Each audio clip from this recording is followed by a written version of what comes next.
Oh, yeah, we will. Hey, Senator, hold on one sec. We need to adopt the agenda, please. Move to adopt. Second. Any discussion? All those in favor say aye.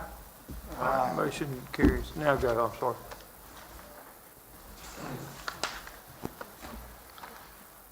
Well, let me say first, good morning, Mr. Mayor. Good morning, sir. And to all of the council members and to the staff here.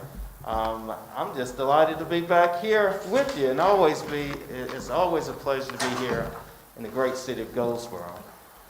Let me tell you, I think I'm being efficient this morning, at least I'm trying, and I made maybe history today because I was actually here and just on a official General Assembly meeting all at the same time.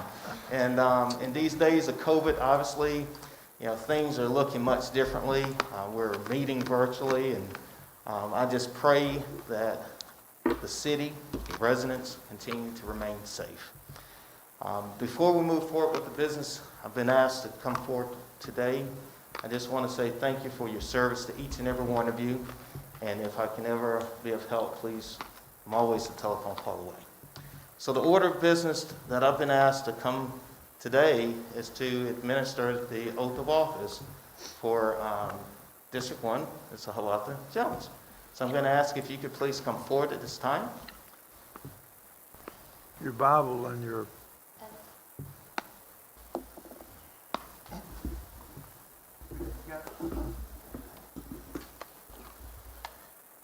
Ms. Jones? Yeah. Okay. And They're coming. Ms. Jones has invited her daughters to come and hold the Holy Scripture this morning. Absolutely. So we're going to ask her daughters to please come, Mayer and Junior. And she also has, if you would like to at least stand as a witness, her sister this morning, and also she has. Miss Shirley, y'all can come up. Come on up. Yes. Come up. That man, that lady can You're come up. definitely invited to join us here.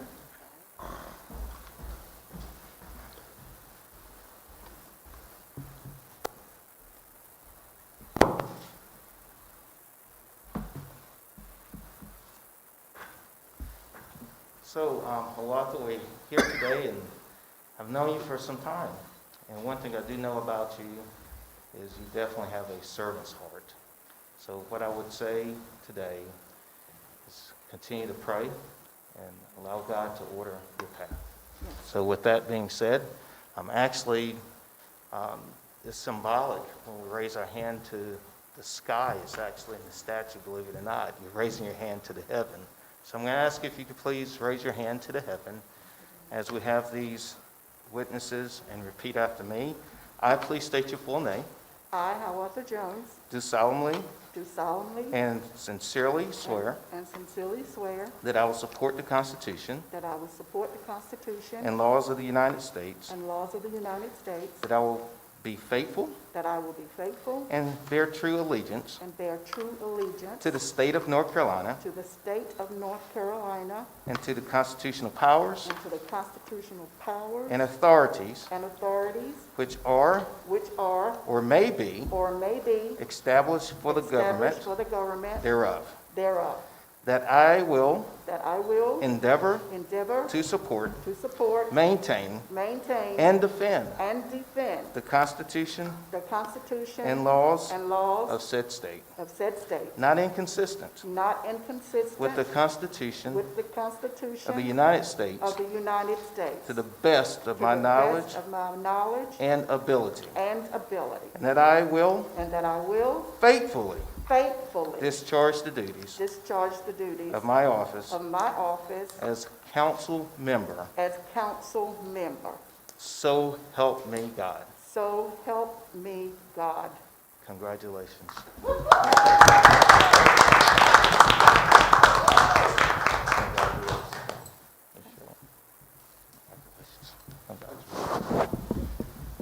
Again, thank you so much. It's always an honor to be asked to administer an oath. This is indeed a solemn moment, and congratulations to you and your family and to the great city of Goldsboro. Thank you, Senator.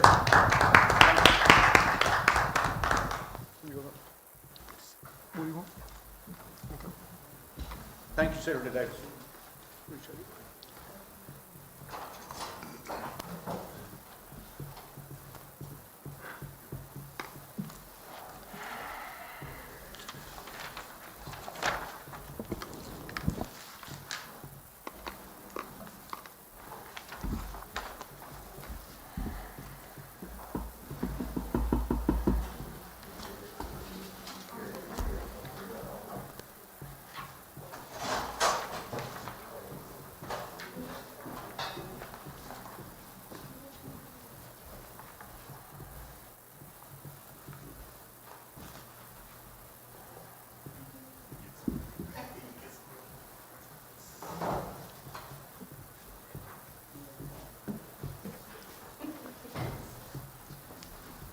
Now, how often? You know you're going over here, right? Yeah. Okay, I just want to be sure.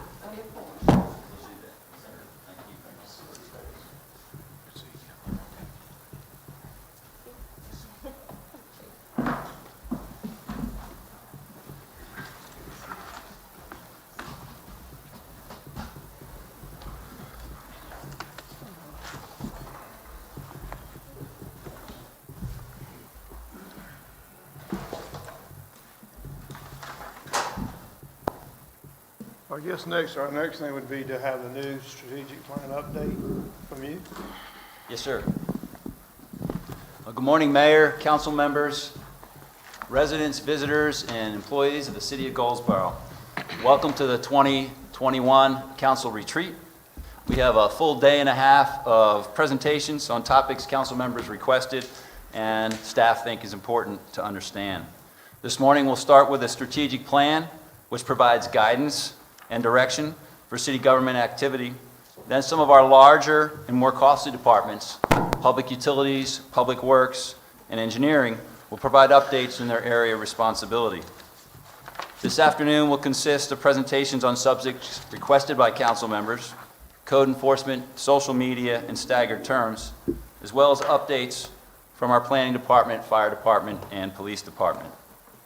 Tomorrow morning, we'll begin with training on for council members on council meeting software that will streamline the workflow and offer interested parties access to the meetings via a searchable portal.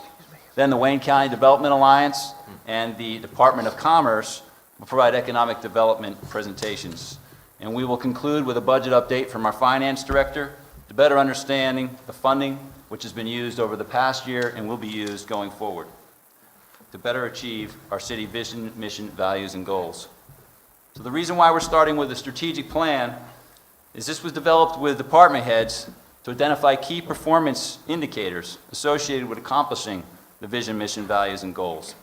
It allows us to understand where we're at, where we're going, how we're going to get there, and how we know when we have arrived. If you're not measuring what you're doing, at least in the most important areas, then you can't tell where you should be doing better.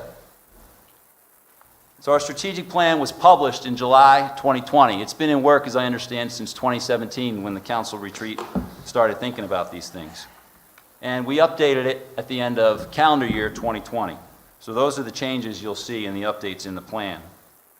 These metrics can be adjusted over time as appropriate to highlight the most significant issues or modify expectations.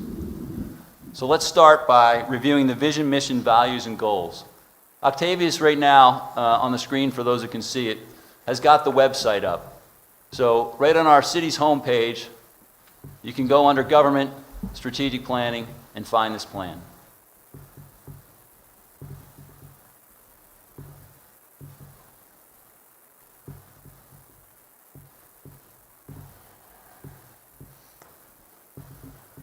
Did you want to pull up the PowerPoint presentation, Octavius, at this point?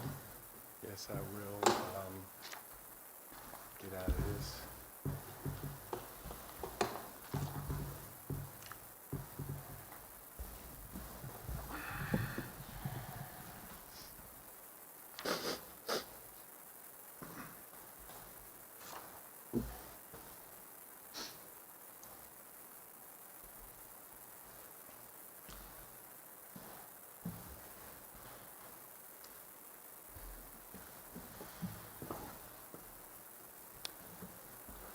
Okay, so a cover page, get us to the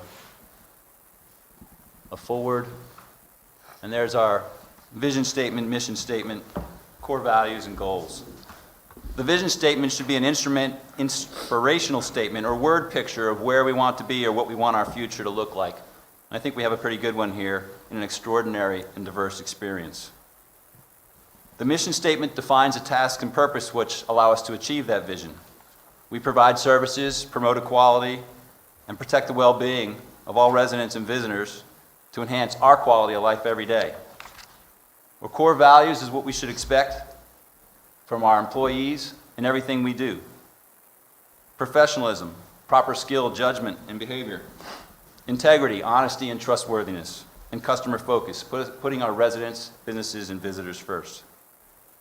The goals which were established by council are safe and secure community. So I'll let Octavius switch to that.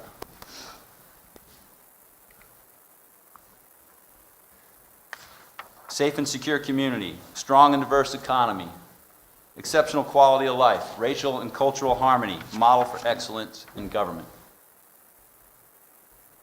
Octavius will now go through these individual goals and the key performance indicators which show how we're doing and what we should be doing better. Please keep in mind these metrics can be changed, targets can be changed, depending on what council members and citizens think should be important for us to act on. And that'll definitely should affect the budget process and what we do. So Octavius, we've got 24 key performance indicators over the 5 goals. If we spend 2 minutes each in the next 45 minutes, we will be lucky. So what we're going to do is highlight some of the most important ones. If any council member wants to drill down a little bit more in one over another, we can certainly do that. Octavius, I turn it over to you, our assistant to the city manager / strategic planner. Keep in mind that Octavius is one person. You go to bigger cities and you will find 4 or 5 people who do this for their effort. But what we have is Octavius and I have worked closely with department heads to put this information together for our council and our citizens. Thank you, Tim. Good morning, Mayor, Council. It's a good day. I got to witness a bit more history happening. Last year we witnessed the first black female on the council. I still congratulate that, especially now during the month of February. And for the first time we have 2 black females on the council sitting at the same time. What a beautiful thing. Congratulations to you both. Welcome aboard. And if there's anything we can do to serve you, please, please let us know. So with that, I'll jump right into the strategic plan. Tim mentioned key performance indicators. Well, crime rate is one of those indicators that our mindsets are always on. When and how is this crime rate going to come down? So we'll start off with this. The metric is defined as the number of Part 1 crimes per 1,000 people. Part 1 crimes include crimes against persons, which are considered homicide, aggravated assault, rape. The crimes against property are considered robbery, burglary, larceny, motor vehicle theft, and arson. And just know from a housekeeping standpoint, you have all the information that we'll be discussing. I know the screens aren't as clear, but you have it right in front of you, so you'll be able to follow along with me. I won't read the entire metric. I won't bore you with that because you can read. But this is important. As Tim was saying, back in February of 2017, you were instrumental. The directors and myself, we were just part of the process. But you were instrumental in establishing these goals. What our goal is today with this dashboard, this strategic plan dashboard, is to hold the directors accountable to their budgets by way of this dashboard and metric. So you'll see this today, and you'll see it get better and better each day. As Tim said, it's a document that will forever change because we will forever change. So just know that is the case. So we define this target, and the target is the goal. So as we go through the process, understand that when we put a target out there, that's what we're striving to achieve. The target here is less than the average for North Carolina municipalities of comparable population, 25,000 to 49,999. Close to target is within 25% of the average. Anything less would be considered needs improvement. And you see the indicators here. So in this case, the crime rate target is less than 31.9%, and the actual is 58.1%, and last year's was 60.7. That's in red. It needs improvement. That's an opportunity area for us. So just know that we are trending in the right direction. 2 or 3 years ago, we were 2 times the standard or the target, but we're trending in the right direction because of some things that we're doing. So looking at the organizational effect, this is why do we care?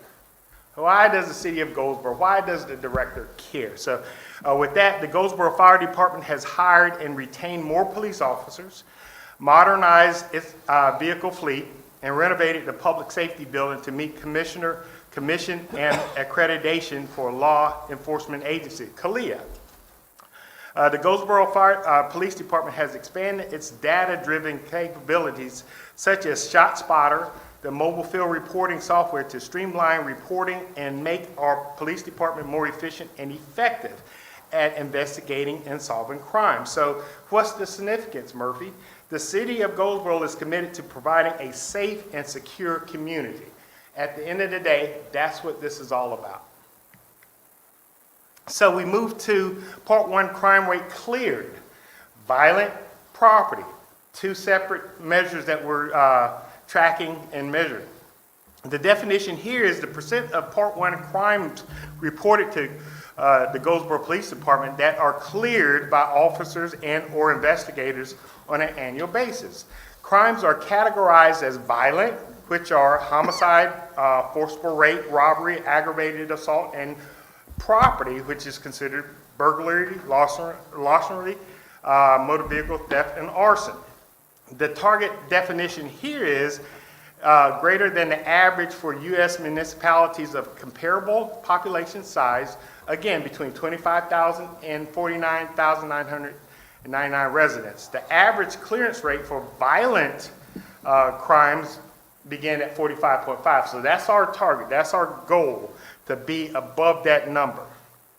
And the property crime, 17.5, the target there is 17.5. Within 15% of either one of these numbers is considered close to, and anything else is considered needs improvement. You'll see here, the target for violent crimes is 45.5. Our actual is 30.9. Last year, we were at 25.9, so you can see there that we're trending in the right direction. Here, as far as the property is concerned, our actual is 21.4%. We were at 19.8%, so we're trending in the right direction. We're on target here. We're getting better and better each year. So from your standpoint, it's safe to say from a property standpoint, we're performing. You're performing as a city. Water quality. This is the percent of time the city meets all federal and state drinking water standards. Here, the indicator is calculated on a rolling annual basis as follows. Percent of drinking water in compliance equals number of days city was in full compliance with all applicable regulations, 365 days a week. I know that's saying a lot, but here we want to make sure that the water you are drinking is not contaminated, because you can look at the water and it looks clear, but unless they do their testing, it's not going to be the case. So what we're measuring here is the target is 100% compliance. You'll see we are currently at 100%, and previously we're at 100%. We're trending well in this particular area. So just know that that's the case. And that's very important because we report that on a national level. All right, so our fire department, public safety, fire cause determination. The percent of incidents where in the fire cause is determined. Here we're simply determining what the cause of the fire was. The definition, the target is greater than the UNC school benchmark study average. Well, Murphy, what the heck is the UNC School of Government benchmark study. Well, the city of Goldsboro participates in a UNC School of Government study with 14 other municipalities. We're probably considered one of the municipalities with the lowest population. However, we get the opportunity to benchmark ourselves to see what the standards are across the state of North Carolina. So it's a real good opportunity. A number of the department heads are using that standard to measure themselves by. And that's really good when it comes to tracking and measuring your results. You have a benchmark. So here, the target is greater than 73%. Our actual is 67%. Sorry about that. Our actual is 67%, and we were at 55%. So again, from a fire cause determination standpoint, we are getting better. So what's the organizational effect? Goldsboro Fire Department strives to meet and exceed all local, state, federal professional standards. In FY 21-22, the Goldsboro Fire Department plans to transition the part-time inspector position to full-time. This will allow the fire marshal to focus on fire cause determination. Additional funding has been obtained that will allow the entry and advancement level training. The ability or inability to determine fire cause can assist in determining if additional personnel, training, and or public education programs is needed. The significance here is by measuring against this benchmark, the Goldsboro Fire Department is able to determine the effectiveness of our fire investigation efforts. The inability to determine origin and cause is essential for the identification of trends, prosecution of criminals, and providing a safe environment in the community. So this is big stuff. This is why we're using this in our strategic plan dashboard. So those who are interested can look at our progress. So fire code violation cleared. Another metric from the fire department. This is the percent of code violations cleared within 90 days.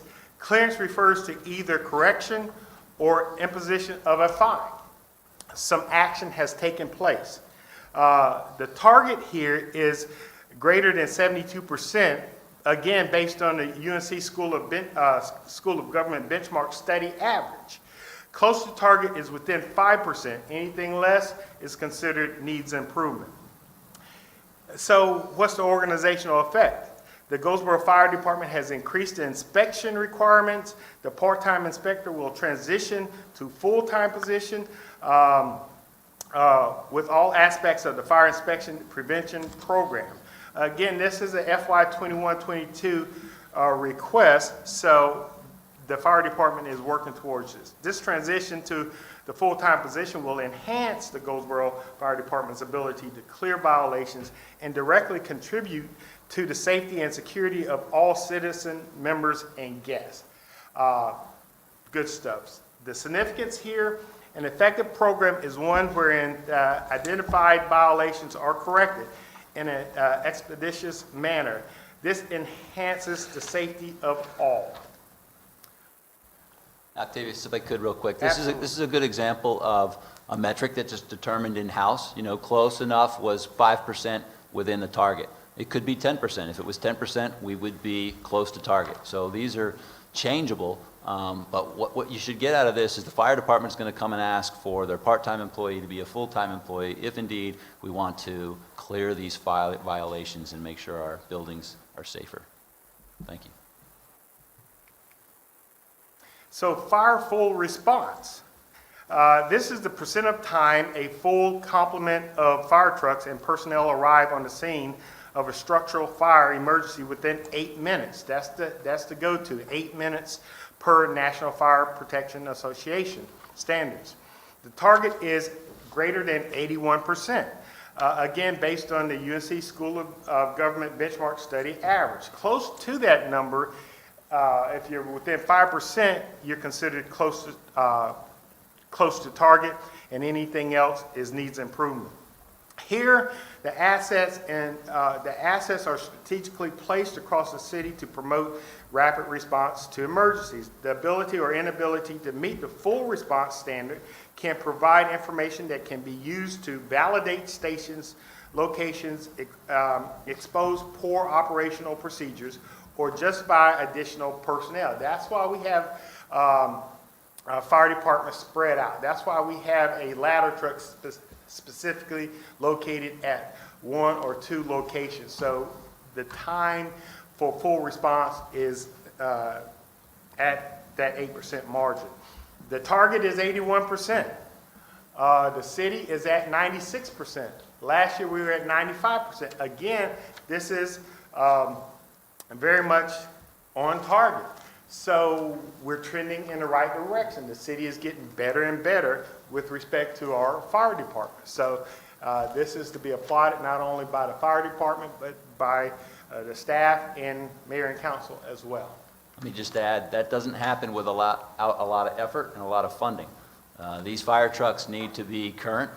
You'll see the fire department come back and talk to you during their session a little bit later today on the status of their fire trucks. Thank you. So we go to our next goal, which is strong and diverse economy. Here we're going to start off with the planning department, and we should take our hats off to what our planning department is doing. Here, develop applications process. Well, Murphy, what the heck does that mean? Well, this is the percent of site plans and subdivision development applications that are completed within a 35-day time frame.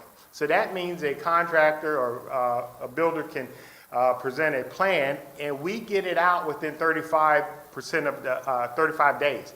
That's going to attract more investors. That's going to attract that that growth in affordable homes. From a definition standpoint, the target is 100%. Close to target is 80%. Anything less needs improvement. The organizational effect here is the city prides itself on ensuring projects are handled in a professional, timely, consistent, and accurate manner with the use of plan review software and a qualified staff to streamline the review process. The significance is the project review time is critical to the economic growth within the city. So here again, the target is 100%. We're at 100. We were at 100 last year. So this is one of those metrics or key performance indicators that we are performing in. So the next metric is downtown infrastructure return on investment, ROI. We measure this by the amount of investment downtown Goldsboro infrastructure from other funding sources. So here we're considering county, state, federal, private, in comparison with the city-funded investments. So we look at other investments with our investment. The target is to be at 2-to-1 or 200%. Close to target is greater than 1-to-1. So if we invest $1 million, we get $1 million in investment return. And anything less needs improvement. So here you see where we're performing. The target is 200%. We're actually at 322%. And last year we were at 436%. That's a ratio of 3-to-1. So we are doing better than expected. From an organizational standpoint, just to elaborate, since 2019, the city leveraged its own downtown master plan and has invested $12 million to attract $39 million, $16.4 million of state and federal funding, and $22.6 million in private investments. Thus, the city's investment has been matched, again, 3-to-1. City investments includes improvement to streetscape, the police fire complex, City Hall, Paramount, Union Station, and amenities, landscaping. The Downtown Development Department will continue to work with its private and nonprofit organization partner, Downtown Goldsboro Development Corporation, to execute a work plan that facilitates additional public and private investment. So the significance is tracking tangible outcomes resulting from the city investment allows justification for spending and set the stage for future growth. That's what this strategic plan is all about, the foundation for growing the city. Let me comment upon that real Absolutely. quick. Octavius. So you might ask, how did we go backwards from last year with all the investment that's going on downtown? Well, we basically put more money into finishing the safety complex, the fire and the police department. The previous year, we had accounted for $3 million worth of that spending. This year, we accounted for all the spending, which was over $6 million. So our investment went up, which brought the overall ratio down. But in the future, when Patrick Riley finishes all the apartments in the old bank building and such like that, when that project is complete and they get their certificate of occupancy, that will add to the amount of money that's been invested. And so you will continue to see our return on investment increase. So our next metric that we're measuring is, again, from downtown development. It's the downtown increased residential development. You see a lot of growth going on downtown, but here we're measuring the percent increase of market rate residential units in the downtown municipality service district over a 3-year period of time. The target is to increase by 30%. Close to target is an increase greater than 15%. Anything less is needs improvement. The organizational effect here is the Downtown Development Department has marketed available properties that are suited for residential development, which will add 68 new apartments over the next year, increasing our market rate units by 85%. Working with existing property owners and prospective investors, our goal to position these properties for success transition and redevelopment. So it puts us in a great position. The significance, the city of Goldsboro strives to attract a healthy balance of development, a downtown residents, and have the capacity to stimulate the local economy. The estimated economy impact on downtown residents is $9,000 per person annually. That's significant. And that's in the commercial business district. So again, looking at our goal, greater than 30%, this is a new metric for us. This is the first year we've been able to measure this one. Last year we were at 8%. Last year we were at 8%. This year we're at 18%. We're trending in the right direction. And I'll assure you, as we begin to do a better job of asset management, understanding the values of our properties downtown, this number will increase, our residential units will increase, the per dollar amount will increase. So there's a lot to look forward to in this metric. So hats off to downtown development for doing what they're doing. So ample water supply. Again, public utilities, a function of the Public Utilities Department. Here we're measuring the percent of current water demand compared to water treatment plant capacity. 5-year average water production, current water production capacity. What the heck does all that mean? What that means is it's all about capacity. If we have the capacity to create a water supply, our numbers will go down. And you can grow. Yeah, that's right. New industry or new housing developments. If you don't have the capacity, you can't grow. So, what's the organizational effect of this? Through monitoring peak demands and water production capabilities, the city of Goldsboro is able to ensure its ability to produce enough water to support its residents and visitors. The city also invested in water treatment plant plate settlers to increase capacity from 12 million to 14 million. This is expected to be completed this year in 2020. So here with water, ample water supply, it's all about capacity. This next metric is a brand new metric. We just put this one on the dashboard. If you could go back for a second. Sorry, Sure. Octavius, I hate to disrupt your flow, but you'll notice that Mike Wagner has some pretty high standards. You know, to be in the green, you got to be in the top quartile of across the country. This is a national measure. So, you know, and yellow is basically in the second quartile. Some other departments, depending on where you're at with crime rate, you know, we just want to be above average if we can get there. So we're setting the metrics according to where we're at and what we think we can achieve in the near future. And what I tell Mike and other directors who are a bit bullish in their outlooks is good, because that's going to present us with and when I say us, the city manager's office and the leaders, it's going to present opportunity areas for us. And that means an opportunity to get better at water, get better at wastewater, and again, it's all about the supply. Here, ample wastewater supply, we're measuring the wastewater demand compared to the waste reclamation facility capacity. Here, it's a one-year average of wastewater treatment.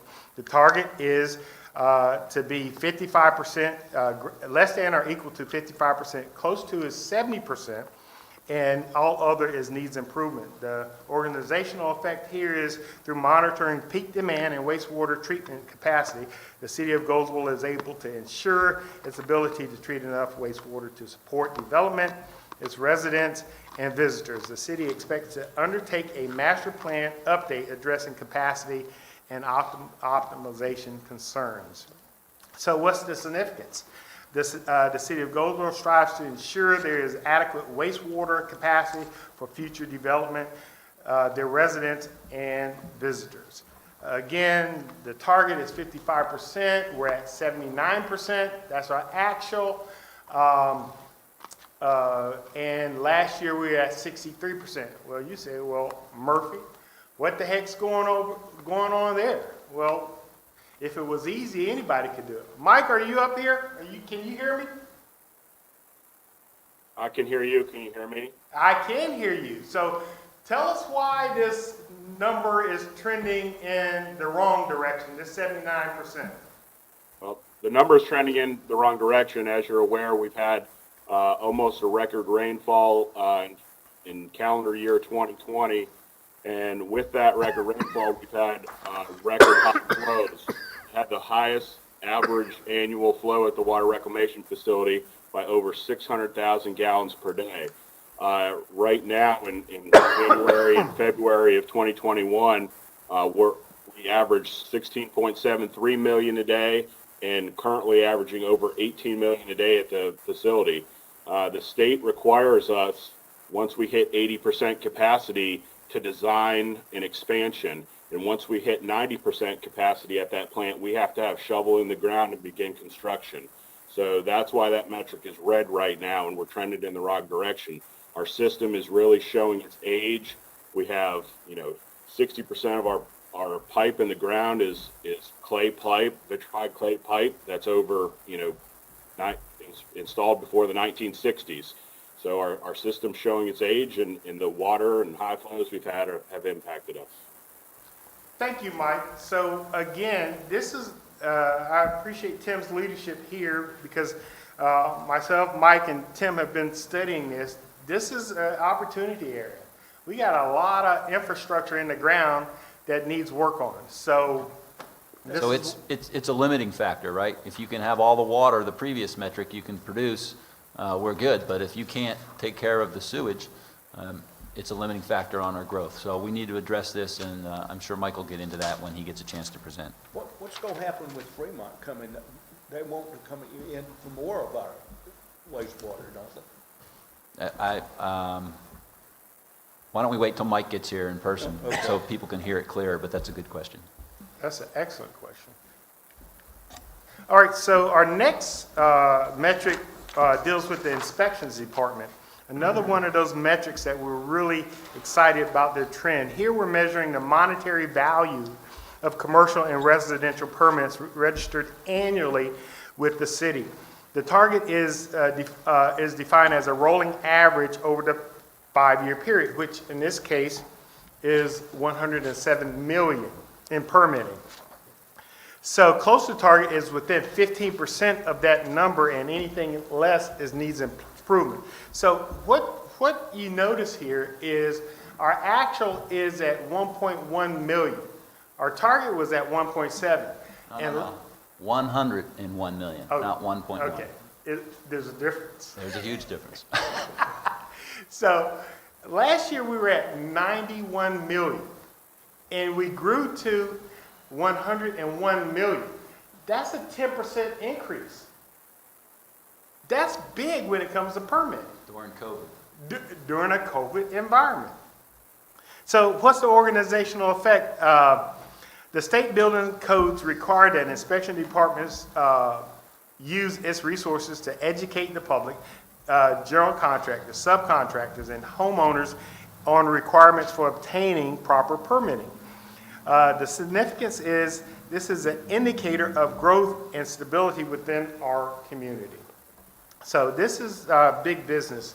So with that, we enter into exceptional quality of life. This is our third goal, or that we list on the dashboard. So we start off with the Parks and Rec Department, access to parks and facility. This metric measures the percent of population within a 1 mile radius of city-owned parks and recreational facilities.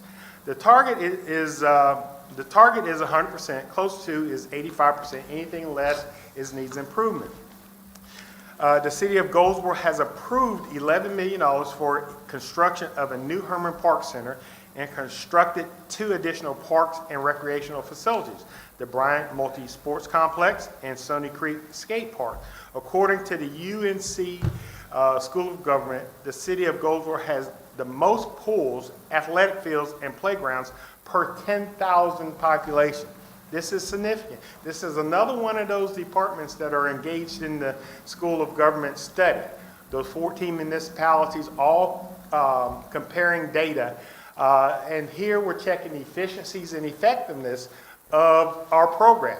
If we'll be able to identify programs that are no longer needed or actively growing the community.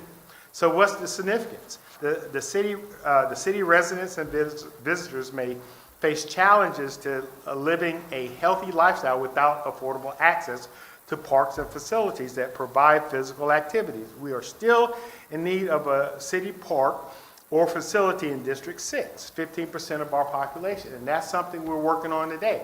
We have the data to support it. We're having those business conversations that support that. So because of this dashboard strategic plan, we have enough information to pursue opportunities. Again, good thing for our Parks and Rec department. Our target is 100%. We're at 92. Our previous number was at 92, so we're flat. We're okay with that, but we will grow. Streets pavement conditions, our next metric. This metric defines the percent of streets that do not meet the PCR, the pavement condition rating of good, which is 80% or greater on a scale of 0 to 100, qualifying the roughness, surface distress, skid resistance, and defection. I know that's technical engineering terms, but we want to make sure our streets are drivable, safe, all times of the year.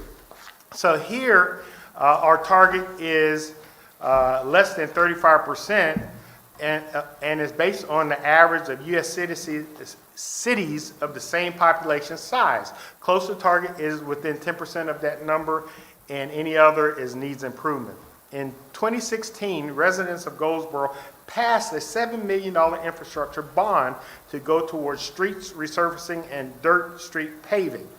Near the beginning of this process in 2017, the percent of streets that did not fall in the 80/100 rating was 60%. After 2 rounds of projects, the percent in 2019 moved closer to the target, with a 50% of the streets falling outside of the 80/10 rating. The final bond money projects will be completed this year and should continue to move the metric to the targeted goal. Since pavement condition continuously degrade, let me do that again. Since pavement conditions continuously degrade, appropriate annual funding is vital part of the success of this department metric. So this project needs funding. What's the significance? Evaluation of transportation assets is an important part of ensuring safe and efficient travel and movement of goods. Thus, decisions associated with maintaining or rehabilitating transportation assets are paramount to the sustainability, cost effectiveness, and overall satisfaction of our streets.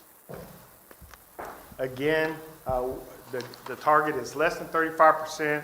Currently, we're at 50%. Last year, we were at 60%, so we're trending in the right direction. I don't understand that.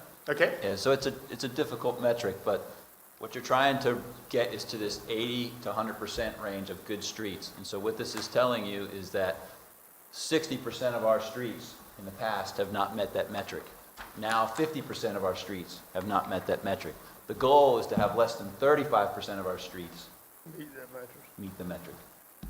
So we're still trying to pick up 15. So we're trying to make up some ground here. This is a tough metric to meet in anywhere. So there's lots of cities in our situation, obviously. But it is important to keep an eye on. You guys have invested on it in the past, and we probably need to continue to do so. So Octavius, you got 15 minutes left for, most of 3 metrics. So you're going to have to go through a little bit quicker here. We want to make sure everybody gets a feel for what these issues and metrics are and how we're doing. Okay.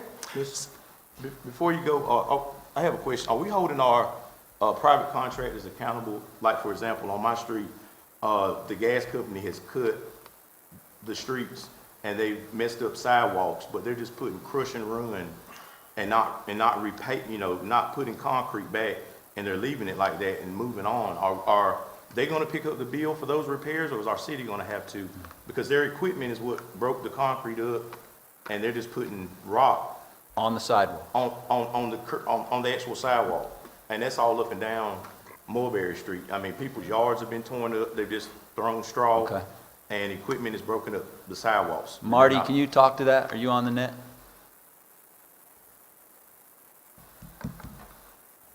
We'll get you an answer. Okay. If, he'll be into brief before lunchtime, so you can ask the engineer that question. Thank you. Well, I think you ought to ask him in front of all of us. Sir? Yeah. Okay. Ask him in front of all of us. Right, well, he'll be here to present in another hour or two. Okay, with that, we'll move to the street pothole repairs. Here, we're measuring, we're providing service to those who call in saying there's a pothole. We repair those potholes within a 24-hour time. That's the metric. 95% of this, greater than 95% is the target. 90% is considered a close to target. Anything less than that is required, needs improvement.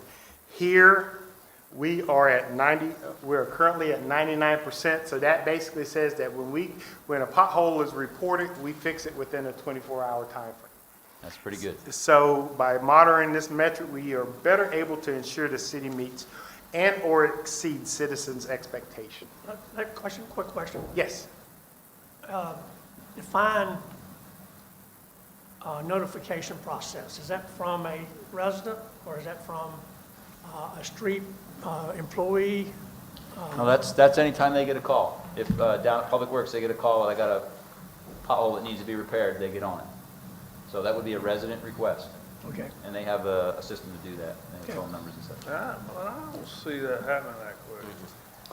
Maybe I'm wrong, I don't know. Well, maybe people aren't reporting them, and they need to report it. But when it gets reported, what Rick's telling us through this metric, the Public Works Director, is we get on it and solve it 99% of the time within 24 hours. So if that's not the case, we need to take a look at it. Rick, are you here? Can you hear me? Can you hear me now?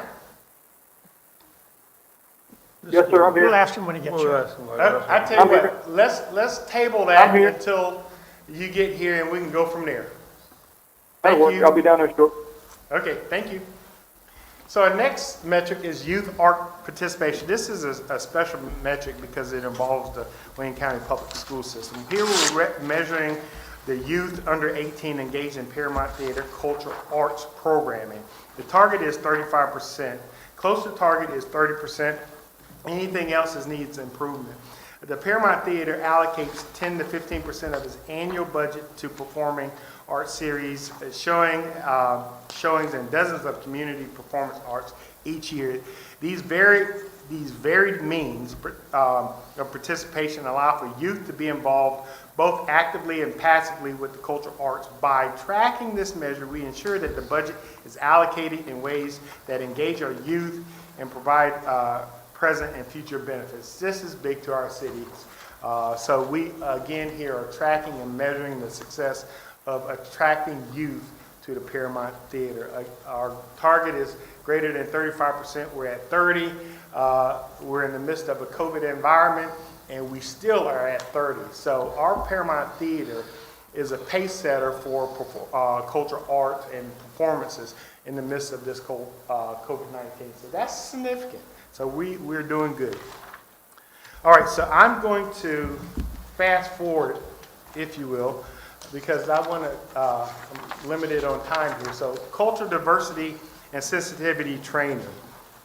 Here, we're measuring the percent of all city employees who receive cultural diversity and sensitivity training.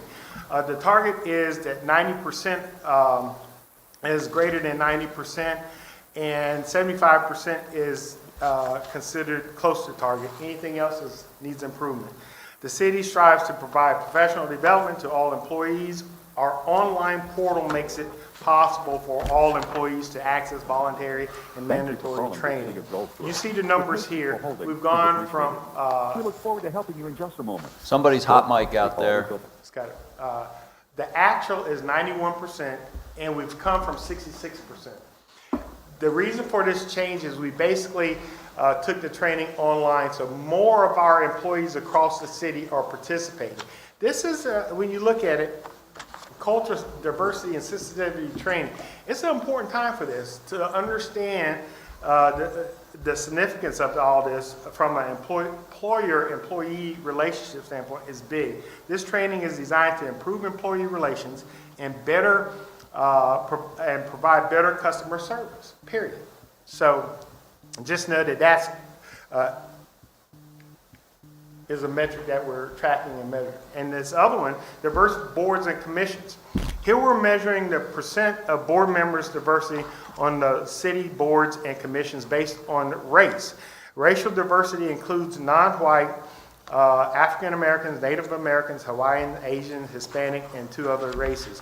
Here the target is to be within plus or minus 10% of the racial diversity, which is 59%. Close to target is within plus or minus 20%.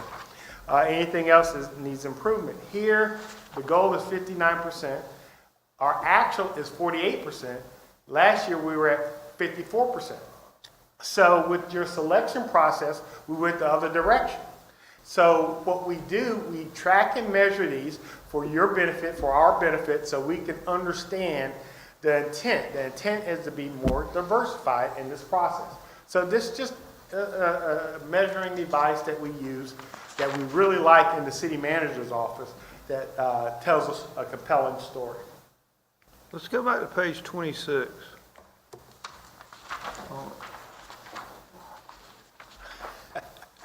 What are you laughing at? That's a good observation. That's It's a good what? On page 26. Yeah, I understand. What did you say?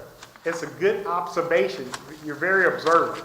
You saw that big 0 in red. I'm curious what's going on there. Okay, great question. All right, so if you will, page 26. This is building a thriving neighborhood. This is a You gotta function. flip the slide, Octavius. Thank you. All right, this is building thriving neighborhoods. This is a function under the community development department. Here, what we're measuring is the number of owner-occupied low and very low-income single-family homes rehabilitated through grant funds obtained by the community relations department. Here, we're looking at the urgent repair program for the purpose of repairing homes and removing health and safety hazards by replacing costly maintenance items. So here, the target is, we set the community development department set a target goal of 15. Last year, we were at 12. This year, in 2020, we were at 0. Why we're at 0? That's why I was saying excellent observation to the mayor, because we're at 0 because the funding is froze. Last year, we were not able to access those fundings to make those repairs. And so that's all that is? That's all that is. Okay. This has to do with the delayed audit and the funding that's suspended according to that.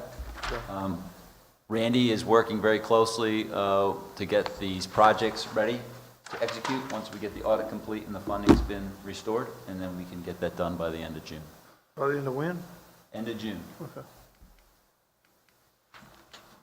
So along those same lines here, the housing and community development, another function of community development, we're measuring the annual percent of the U.S. Department of Housing and Urban Development, which is HUD, Community Development Block Grant, CDBG, fund expended by the city for activities that benefit low to moderate income. This is a must as far as municipalities are concerned. The goal is, or the target is 90% or greater of the HUD low to moderate income benefit test annually. Close to target is 70%. Anything less is considered needs improvement.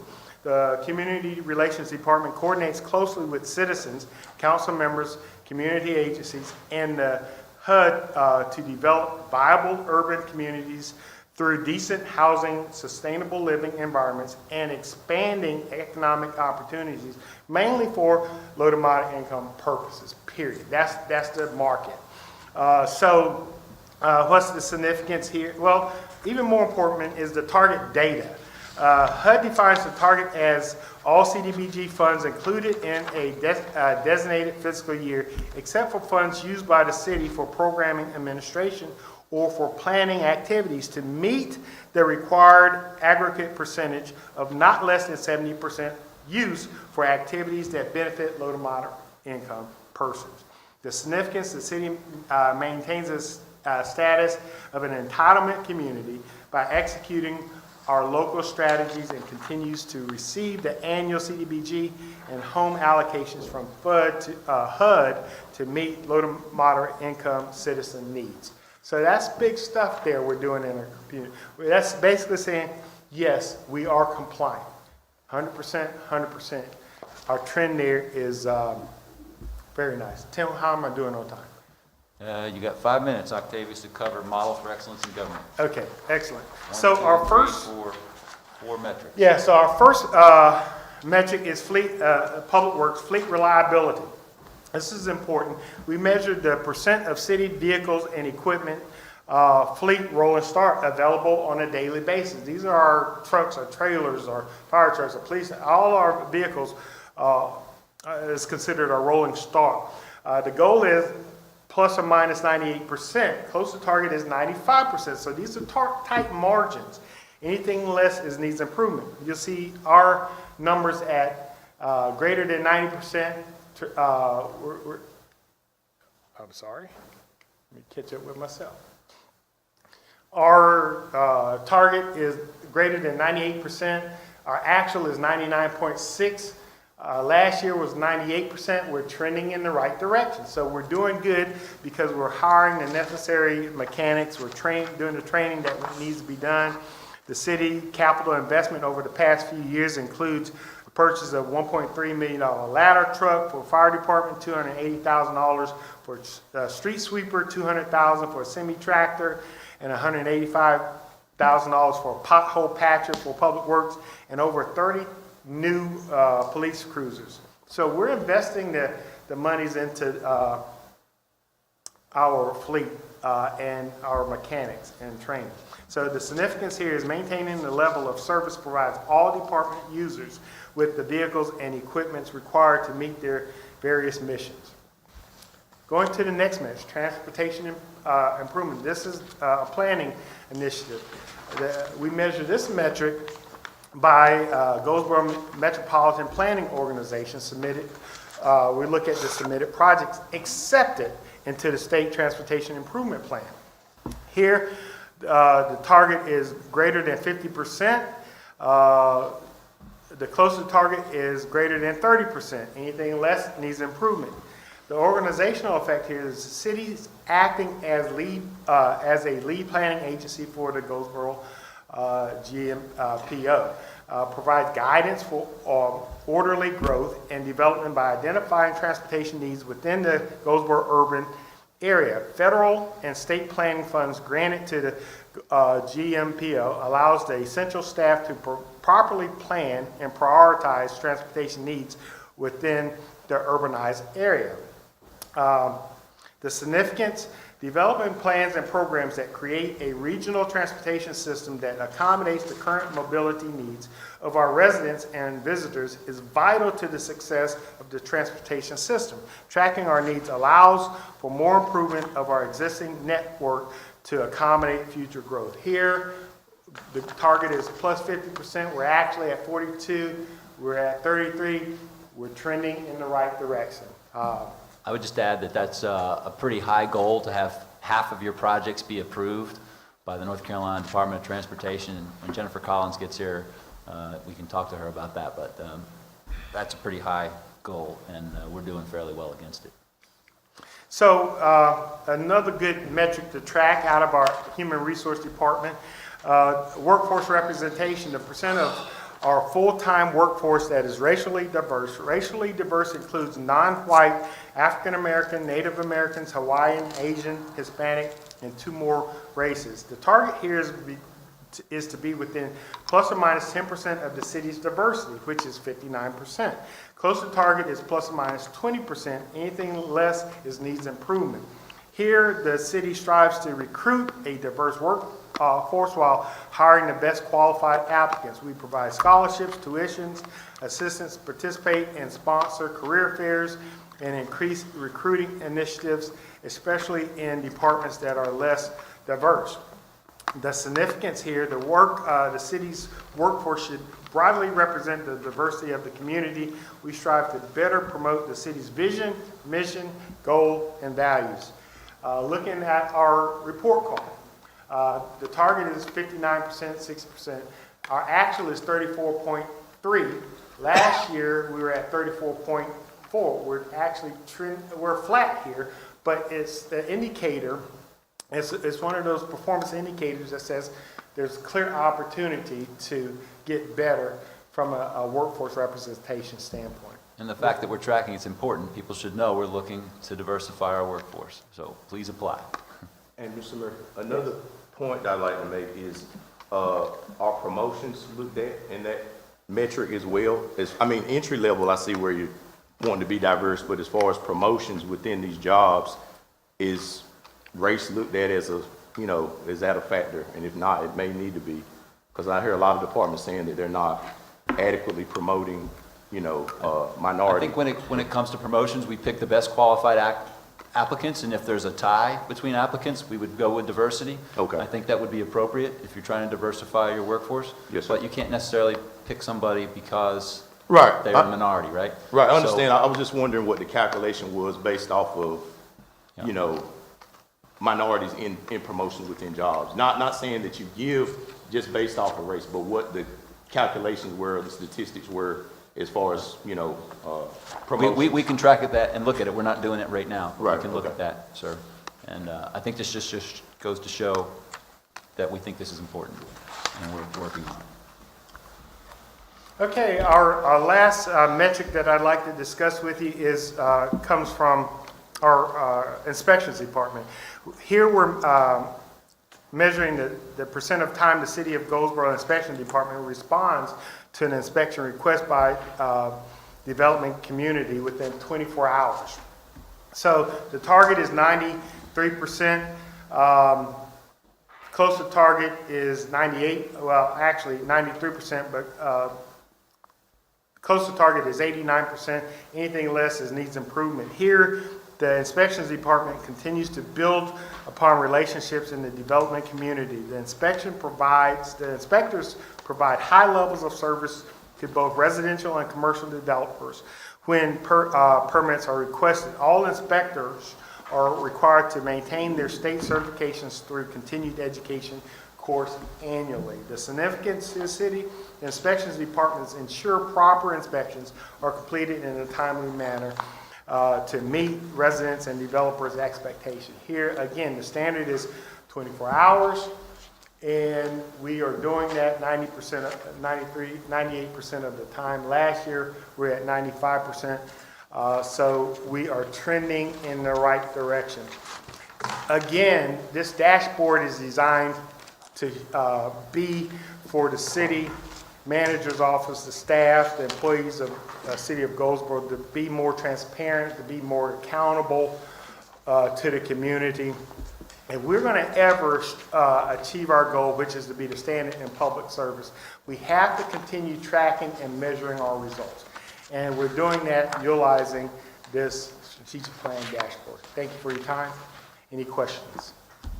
So real quick, I'm looking at the definitions, the organization effect, the target data, and the significance, which I think is great information. How can we find, or where do we find what the departments are actually strategically doing to increase our numbers and get us on target? Another great question, because what you're asking is, what are the initiatives? Where do I find the initiatives that are in the place? And that's something Tim always states. We got to show the initiative. We got to show exactly what we're doing.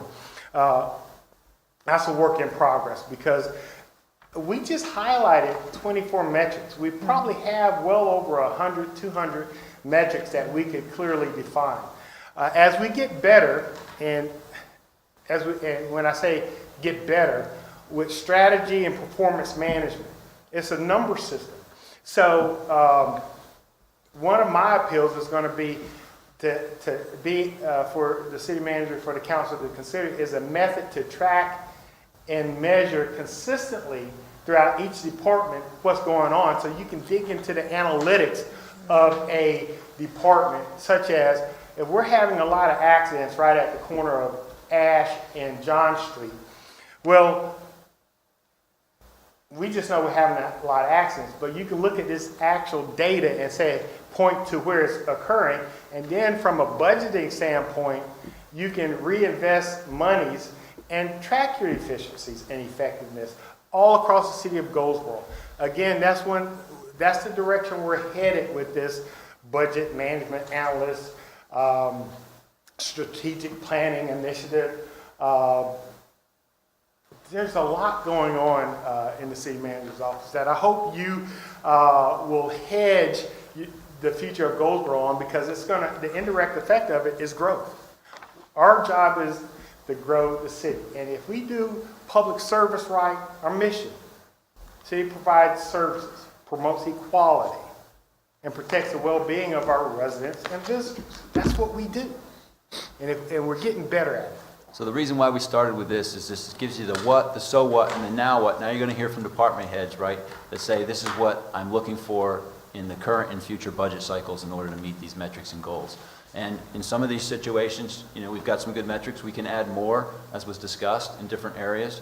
We probably should have a couple of different ones that come up through council members and citizens. So we'll take a look at them as they come. Thank you. Question? Any other questions? Any other questions?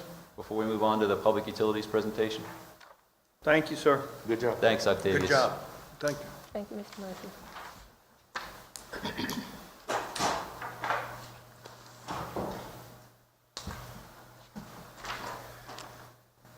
So we have Mike Wagner here to give a public utilities presentation till 10:30, and then we take a break for 15 minutes, and then we'll have Public Works do an update.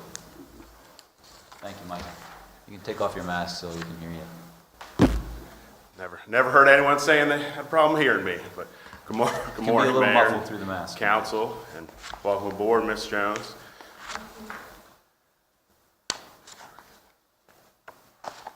I'm here to update you on the utility rate study, and by utility rate, I'm talking specifically about the water and sewer services.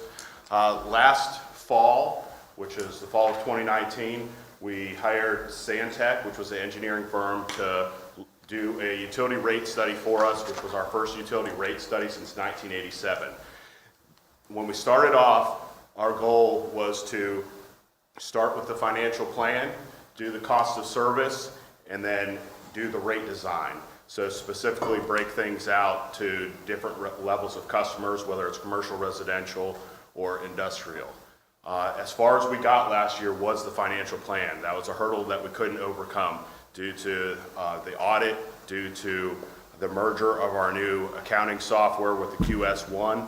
All of our customer classes were transferred as residential customers. We had no idea in the computer system who was commercial, who was residential, who was industrial. So we spent the last 9 months or so trying to fix those issues so that we could move forward again in the rate study. So in 2021... Now, where are you on all that? Are we fixed, or we still got to fix it? we've broken out the customer classes. So we now have residential, commercial, and industrial classes identified in the computer system. Is that? But does people still have to go be put in those classes? Or are they already- No, just new customers. Okay, Yes, yeah, that's been straight. okay. So the financial plan is where we're at right now in the process, and we want to give you an overall look of where we stand and what we're predicting. But first, I want to kind of take you back on a little bit of the history of how we've got here over the last year. So before we met in May and introduced the utility rate study, this is how we were trending, and this is how we were predicting things were going to look. It looked pretty grim. And in this slide, what it's showing you is that if we did not do any rate increases in fiscal year 2021, our fund balance was going to be depleted.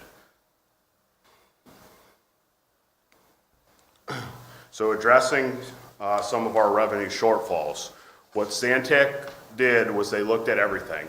Our capital improvement plan, which is a pretty aggressive capital improvement plan, to address the capital needs, to address our debt services, and to address the operation and maintenance of our water and sewer system, a 50% rate increase was needed to cover all of that. By the time we got to May, being fiscally responsible, a 25% rate increase was recommended. And following that 25% rate increase was going to include significant rate increases. Of course, last budget year, what was adopted was a 17.5% rate increase. So we didn't adopt that 25%, and so additional rate increases are going to be necessary to maintain the minimum services for our water and sewer system. Now, while you're on that, you got any idea what that is gonna be? Yes. You're gonna tell us, okay. I'll get there, yes. Okay, as long as you're gonna get there. So how we finished up last year was our 17.5% rate increase. As we left Stantec, before we started doing our financial plan for this year, this was the outcome and the results of the whole study. We anticipated having to do a 31.5% rate increase, followed by a 14% and some significant rate increases within the next 10 years. If we did those, our current plan, our current target was going to get our cash reserves back up and fund several capital improvement projects. So what did we get for that 17.5%? Well, what we got was we covered our operation and maintenance, and we covered our debt services. For the water system, what we got was we were able to rehabilitate and paint the New Hope tank, which is out on New Hope Road. We were also able to do some additional repairs to some of the tanks, and we entered into an asset management plan over the next 10 years with utility services so that we can maintain that level of service within those tanks. We had an issue with the Holly Madison tank, for example. If we would go to drain that tank would start to shake and start to create a situation where it could implode on itself. So we added an event to that, and those are some of the things we did. We also added the new debt services of the plate seller project that's currently underway right now. I know you're aware of that, and that was $1.8 million for that project. We added 3.5 positions. We added a new water treatment plant operator. Rick is going to be hiring his 2 valve maintenance operators sometime in the near future, and we added a part-time administrative assistant for the Public Utilities Department. We also purchased the valve maintenance truck. Our water reclamation facility and collection system, we replaced the loader at the compost facility. The average life expectancy of a loader is 12,000 hours. Our loader had 15,000 hours on it. So we drove that thing and got all of the work life expectancy out of that loader. We also replaced a golf cart, and just the significance of that was about $15,000 because we purchased a Gator utility vehicle as opposed to a golf cart. And we are beginning with the IT department to start on the phase 1 of our asset management and the City Works program for the Public Utilities Department. Asset management is going to track all of our thousands of assets within the plant, give us a bird's eye view, look at the data that's involved with our pieces of equipment, a chemical pump. Why are we changing a tubing on this chemical pump more often than we're changing it on the one that's sitting right beside it. So it's going to allow us to look at it from a maintenance standpoint, but better financial plan as we look at some of our assets in depth. Now, when will that be ready? I'm sorry? When will that be ready? Well, I applied for a grant. The grant was $150,000. Unfortunately, we did not get that grant. The one reason why we didn't get that grant, we're 1 point away, was because our rates were too low. So I did have $70,000 in the budget, so I can use that money to continue moving forward. So working with the IT department, we're chipping away at it.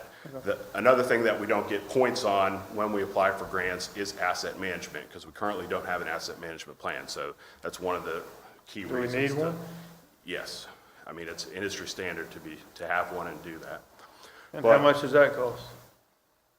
I was anticipating it costing around, with the grant, I was hoping to be able to do the project for about $200,000. Okay. Obtain some You engineering don't have the professionals. grant, you're not sure? Yeah.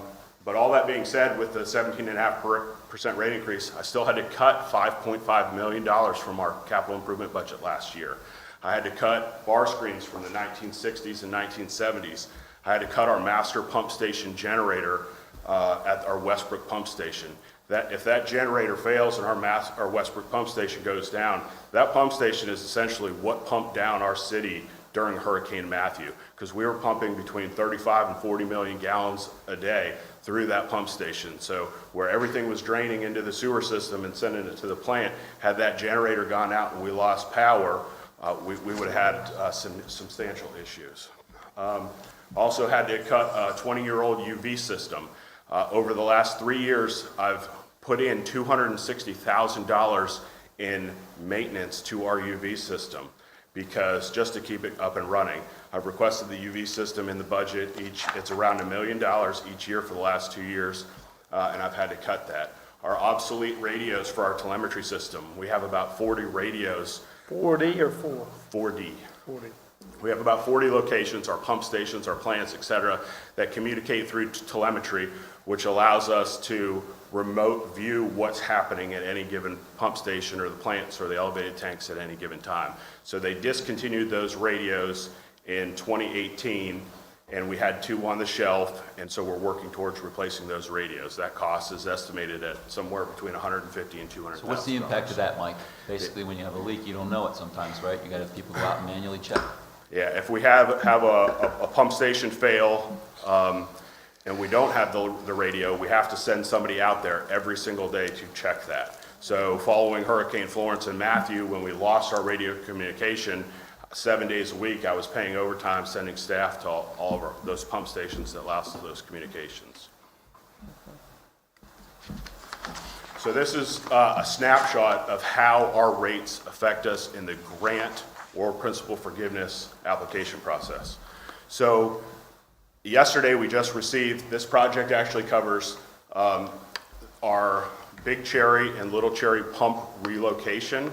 So we received the letter of award yesterday for this $3 million project to relocate the Little Cherry and Big Cherry pump stations up and out of the floodplain.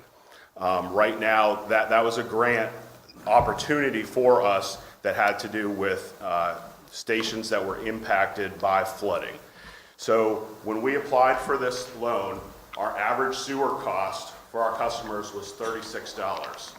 The average impact of this $3 million project was going to be $262 per our customers. And so that puts us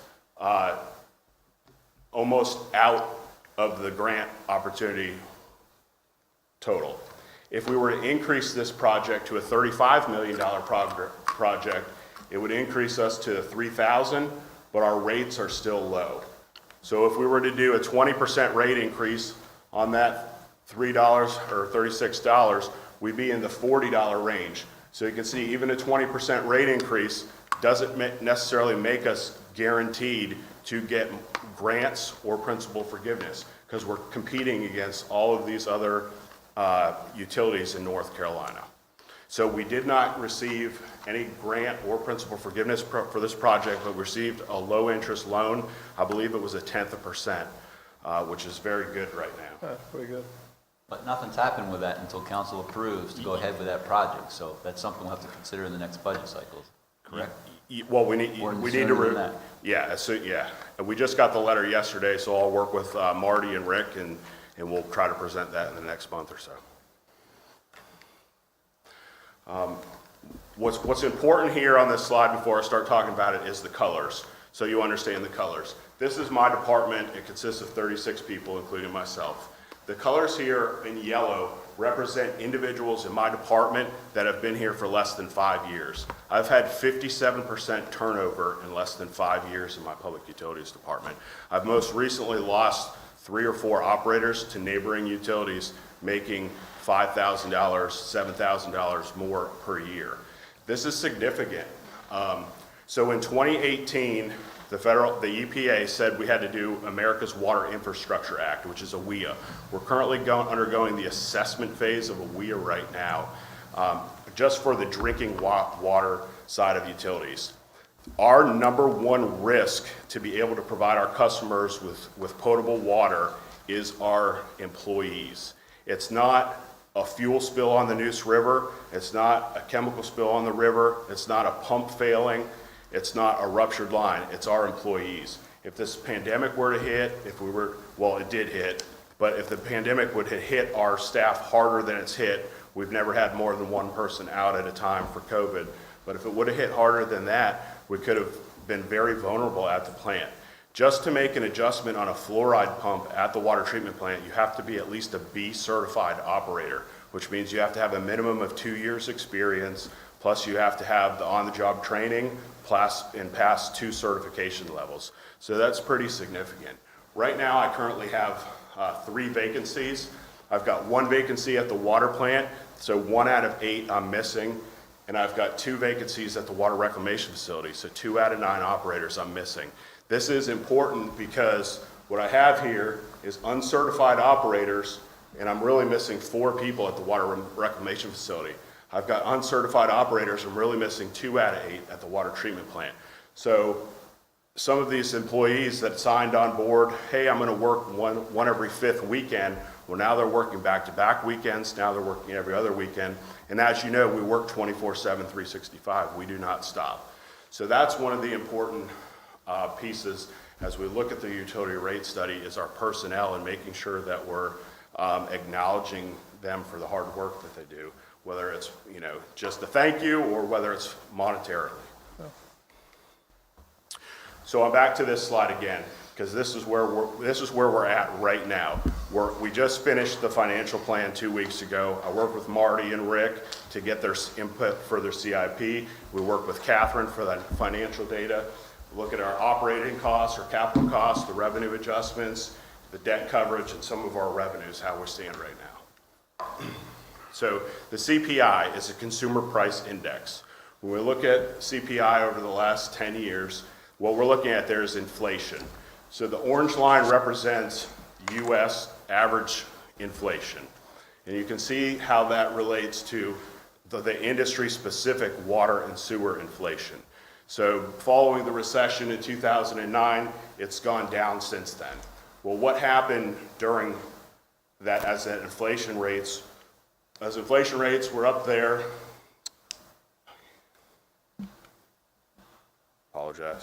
as inflation rates were up here at 5 or 6% following 2012 and 2013, we had just wrapped up the water treatment plant expansion project, updating the filters and the generators over there, and we did not do any rate increases or any significant rate increases until last year.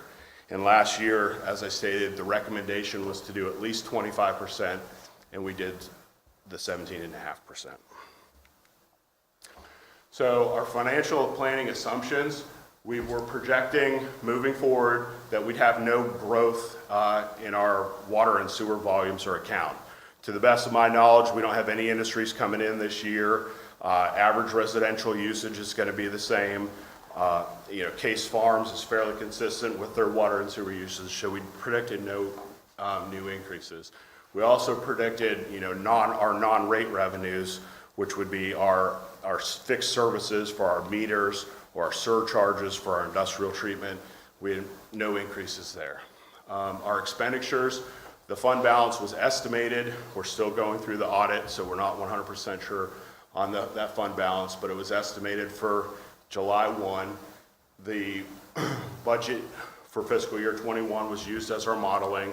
So as we predicted out the 10 years, we did inflation at 2 or 3% over the next 10 years. There's significant capital spending over the next 10 years that really needs to be reinvested in our system to a tune of $236 million. Before we did the financial plan last year, there was $33 million in sewer projects that were identified that needed to be done right now. Not 10 years from now, but right now.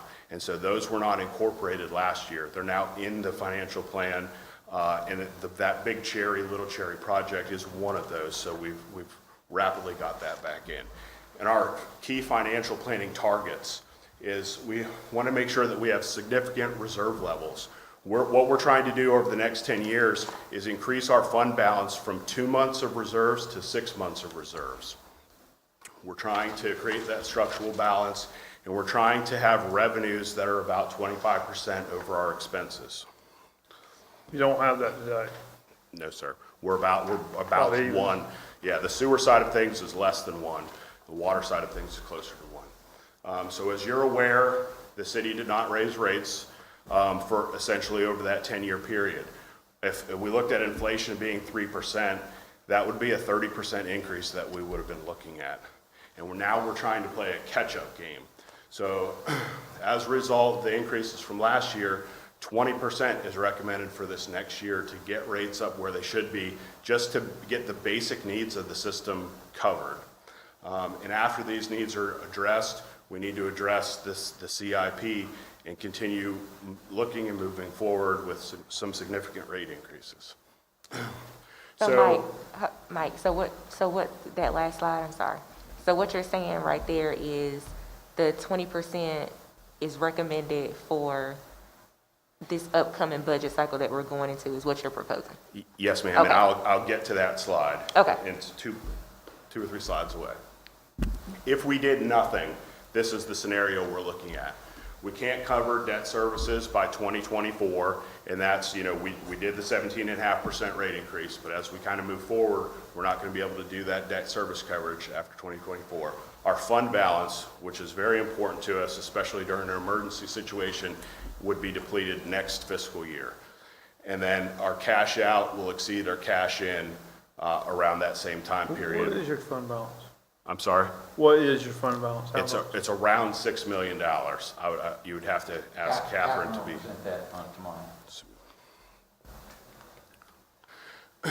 So if we did just-in-time rate increases, and this is important because it really has to do with the capital plan. As I mentioned on the call earlier with Octavius, we're going to have to expand the water reclamation facility at some point in time to deal with these flows. We need to deal with the underground piping and pump station issues. And our water treatment plant that services our residents of the city of Goldsboro and a U.S. military base is 70 years old this year. 1950s it was built. So at some point in time, we really need to think about building a new water treatment facility. But if we did just-in-time rate increases, the minimum recommendation this year would be this 14.5%, and we'd again look at having a significant rate increase next year of over 27%. So I worked very hard with Santec over the last several months. We worked with Catherine as well. And the recommendation collectively from all of us is to increase our debt services, not focus so much on the cash, but to increase our debt services and recommend a 20% rate increase this year, followed by 7.5% rate increases in the following years. If we increase our debt services for some of these projects, what will happen is we'll draw down our cash balance next fiscal year, but you can see after that, we're going to dramatically increase that fund balance and get to that 6 months of fund balance reserve after 10 years if we do commit to this plan, theoretically. At any time, anything could happen. What does that do for you? What does that do for me? That would fund the over that 10-year period, we'd look to do the debt services. It would fund the CIP. It would fund additional predicted personnel over the next several years. And it would cover our O&M and our debt services costs. Mike, what's CIP stand for? I'm sorry. What's CIP stand for? Capital Improvement Plan. Okay, In this case, it's a plan. If it was one single thing, it'd be a project. okay, thank you, So it's a list of the projects that need to be done year after year? thank you. So some of our CIP that we need to try to address, I put 210 million. That was prior to, I forgot about When is this before the $200 million plan we already got? No, Or sir. just after? This This is just pieces of it. Okay. I tried to highlight some of the bigger projects. All right. The upgrade and optimization to the water reclamation facility. A new water treatment plant would probably be around $85 million. The current plan is in the 100-year floodplain. We've had to address that, in Matthew and Florence most recently. But is that the best location, is to rebuild a plant in the floodplain? So we need to look at that. And so as you take my word for it that we need all these things done, in 2008 and 2009, a utility master plan was created. That utility master plan was done prior to the bypass, prior to 795 going in.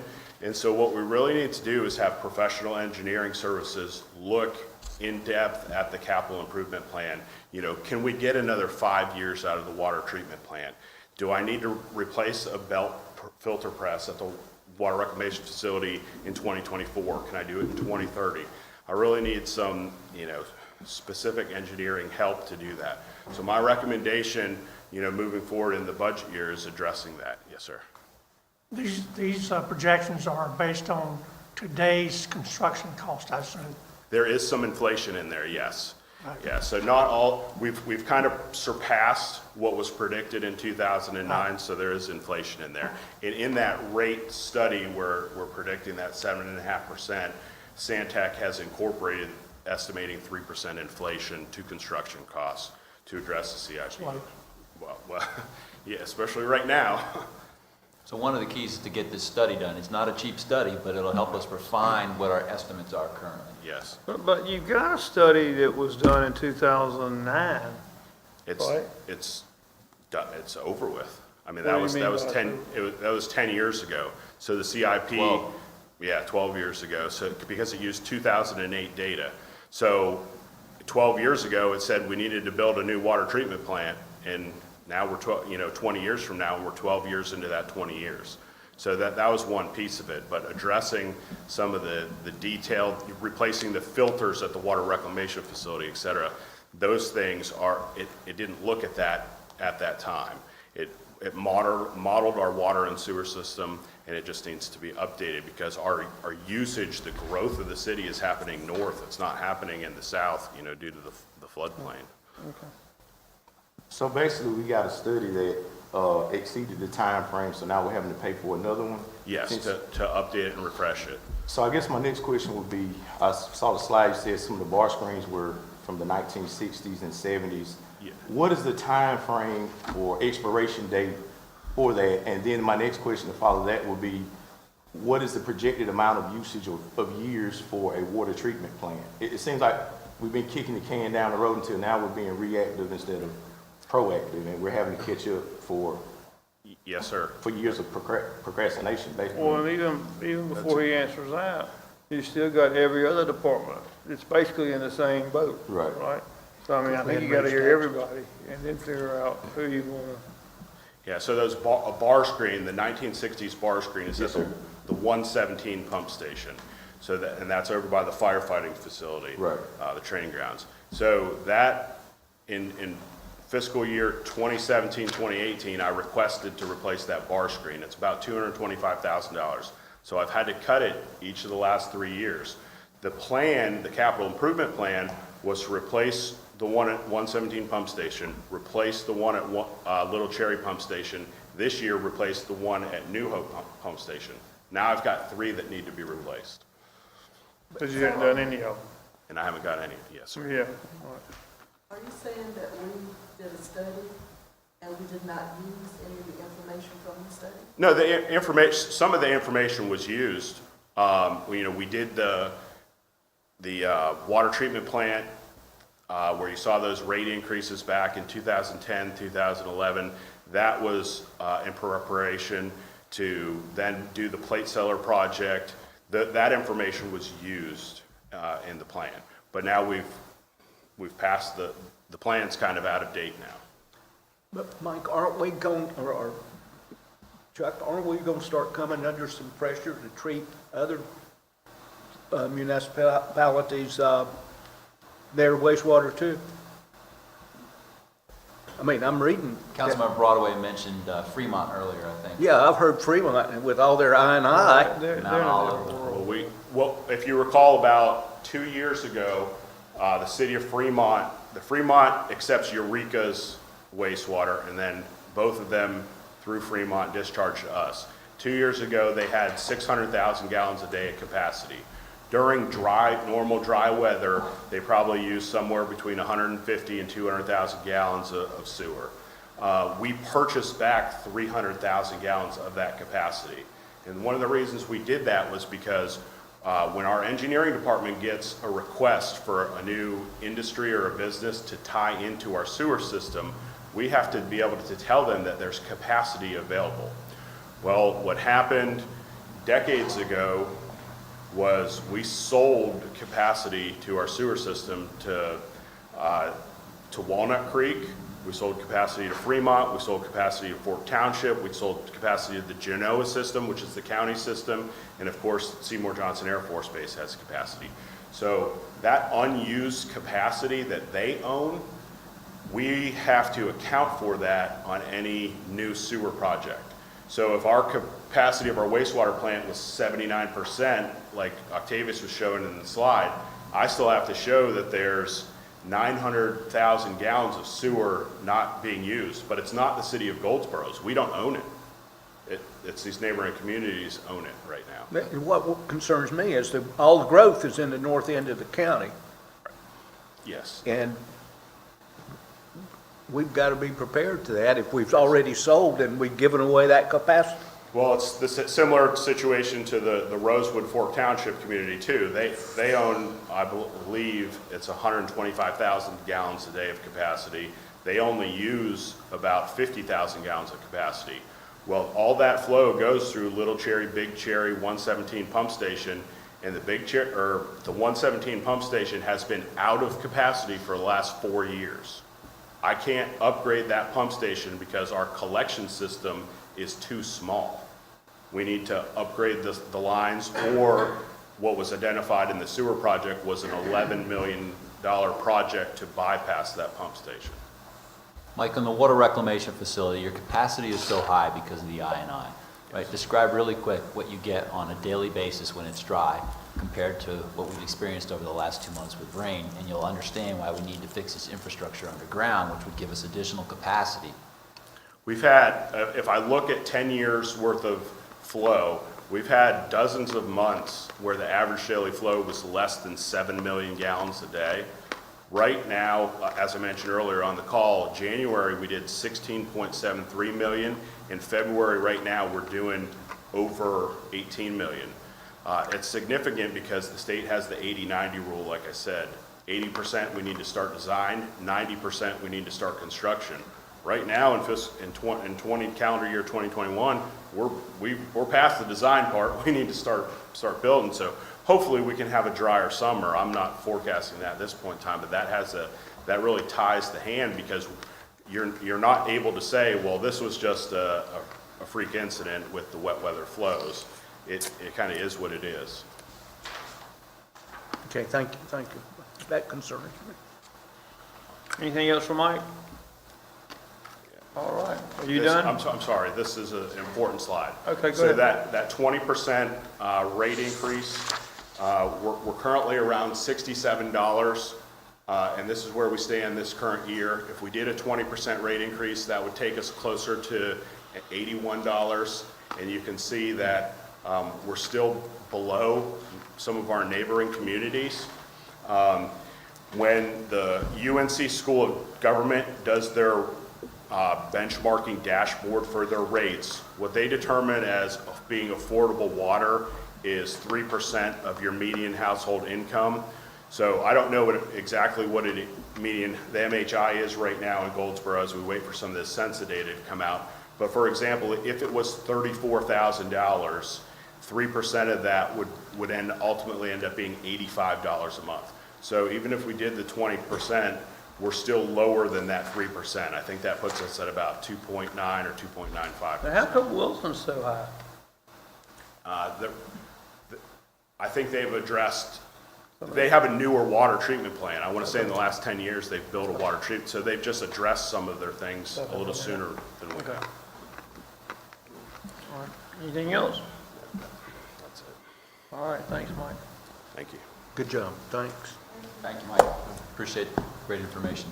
So, do you want to take 5 or 10, Mayor, before the next presentation? Sure, that'll be fine with me. What y'all need? 5 or 10? I think 5, is 5 okay with everybody? Do a quarter of, all right?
use my peripheral on this, I guess. Good morning, Mayor, Council, City Manager Tim. Hope everyone's doing well. Tim came by the office a few weeks ago and we sat down and started a discussion about what would be something good to present at this forum. The first thing that came to my mind was equipment. That's the backbone of what we do at Public Works. Everything we try to accomplish, every service we provide, there's some type of equipment involved in that service. So today I'm here to talk about Public Works equipment and vehicle CIP, kind of give you an overview. I'm hoping to illustrate the ongoing concerns that we're having with the age and reliability of our equipment. The impacts, the availability of the equipment impacts our level and quality of service that we can provide to our customers. More importantly, it affects morale.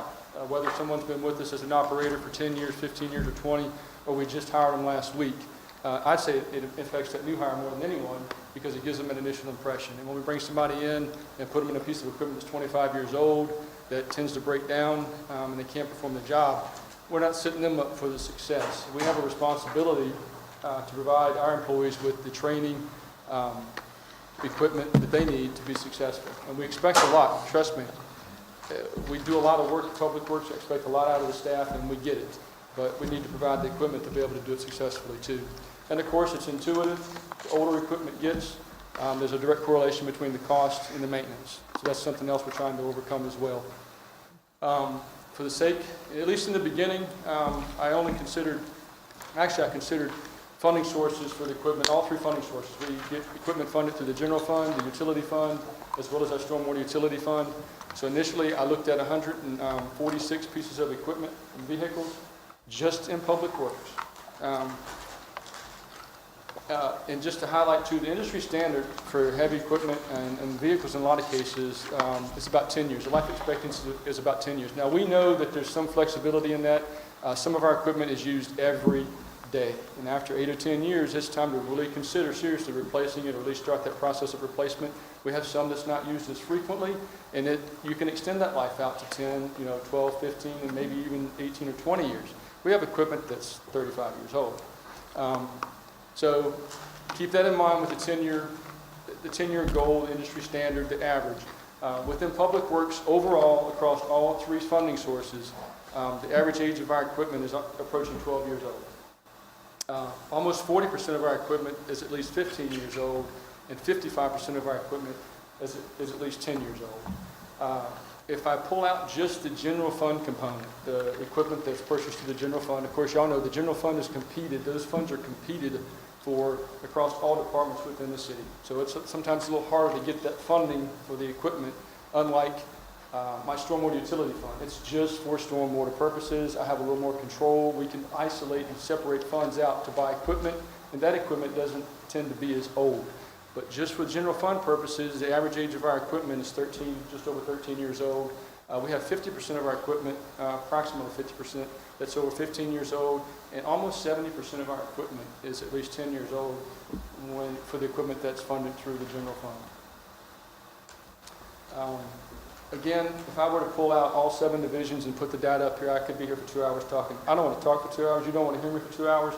So I singled out the solid waste division. There's a couple reasons why I did that. They have the most and overall oldest equipment within the Public Works Department. More importantly, it's the most heavily used. I didn't even think about this until I came on with the city, became the director, but they talk about the mailmen, rain, sleet, shine, doesn't matter, they're going to be out running. Solid waste. Monday's schedule will be picked up Monday. You can't wait till Tuesday. Tuesdays will be Tuesday. If I have 4 pieces of equipment go down on Monday that were scheduled to pick up residential refuse, it doesn't matter. I'm going to pull from other resources. I'm going to pull from other solid waste resources. My staff are going to have to work extended hours. They're going to have to share equipment. All the routes will be finished on Monday. You can't wait till Tuesday. It's unlike major asphalt repair somewhere. A patcher goes down or a piece of equipment goes down. Unless it's a safety issue, we can delay it. We can wait a week for the equipment if we have to. Solid waste, we have to pick up solid waste on Monday when it's scheduled, on Tuesday, and so on. So that's Well, you say that, but I get sometimes where they're supposed to pick it up on Monday, and they call and say they're not coming till Wednesday.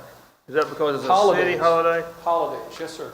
Okay. If there's a holiday, Wednesday, our solid waste division for refuse and recycling, they pick up Monday, Tuesday, Thursday, Friday. If there's a holiday on Monday or a holiday on Friday, your service will get changed more likely to Wednesday. Now, during Christmas, when we get 2 days off, they will work Saturday, or they'll work a day that we all have off, they have to work. Like I said, their schedule, the refuse and recycle will get picked up. Now, your leaf and limb pickup is usually Wednesday, but if there's a holiday, that'll get canceled, and then they help pick up refuse. So there's some leeway, but your refuse gets picked up every week. It may shift from time to time, but it will get picked up every week. So that's a very rigid schedule. The equipment is imperative that we have good, dependable, reliable equipment for them to work. The average age within solid waste of the equipment is approaching 16 years old. 16 years. 40% of the equipment's over 20 years old. Over 50% is over 15 years old, and we're approaching 70% of their equipment alone is over 10 years old. We have 14,000 customers. That's a little bit deceiving. We have 14,000 customers, yes. 14,000 customers get serviced every week for refuse. Half of them also get serviced for recycling. So now we're talking 21,000 customers. Half of them also get leaf and limb pickup. So now we're talking 28,000 customers.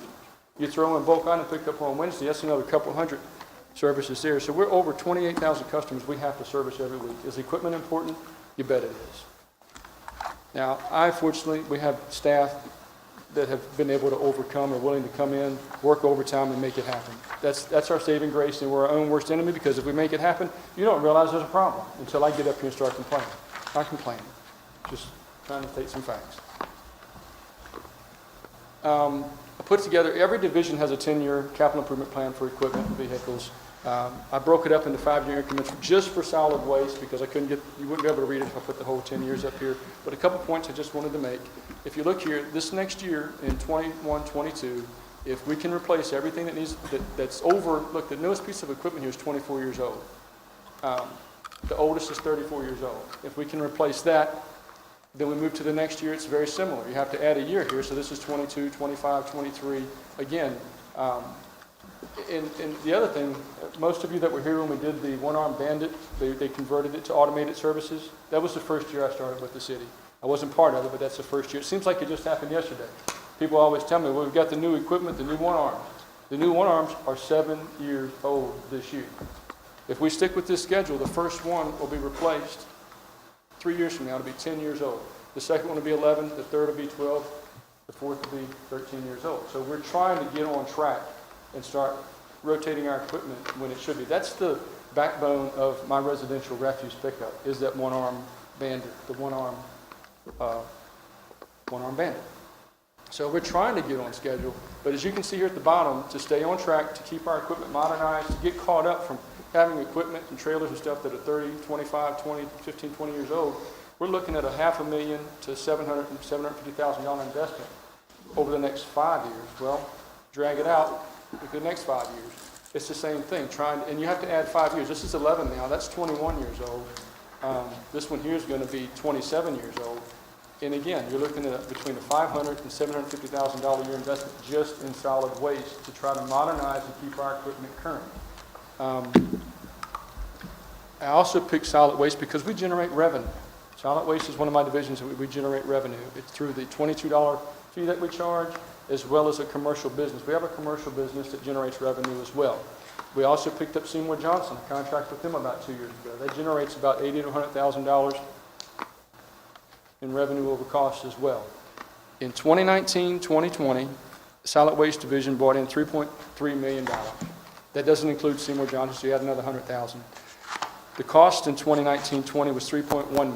We have about a $3,000 delta difference between our revenue and our cost that we should probably be reinvesting into our equipment just in solid waste. And that would help offset some of these costs down the road. But the problem is all that money gets put back into the general fund and it's competed for. I'm not saying that what was decided over the last 10 years wasn't important. It probably was, and that's why we went that way. We just need to start being more proactive and deliberate, I think, towards planning our equipment replacement and updating our equipment. It shouldn't be a surprise when we have a piece of equipment that all of a sudden is 15 years old. It gets older 1 year at a time. We can project out how old that piece of equipment is going to be in 10 years, and we should be able to plan, at least within a year or two, when we want to replace it. I started off talking about public works in general, and this is just a quick snapshot. I talked about solid waste a lot, but I wanted to at least put a slide in here just to demonstrate Public Works as a whole.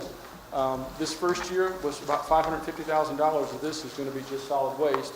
Well, I have 4 other divisions that are also supported through the general fund: street maintenance, the garage, cemetery, and building maintenance. They have equipment needs as well. Well, that other difference between the 550 and the 900 this next year is where that comes from. I've broken this up by the general fund, utility fund, and stormwater fund. For the general fund component, all my equipment is purchased through the general fund. If you average this out, I probably should have drawn a line over there for you. The average is about $900,000 a year for the next 10 years is what kind of investment we're looking at to modernize our equipment and to keep up with the demand and be able to provide the service we want to provide. For the other 2 components, the utility fund and stormwater fund, it averages out to be about $300,000 a year per fund in order to keep current. It's What happened to it in 2027, 26, 27? Yeah. Right, go back to the, go to the right, go to the right. Right, now go down, down.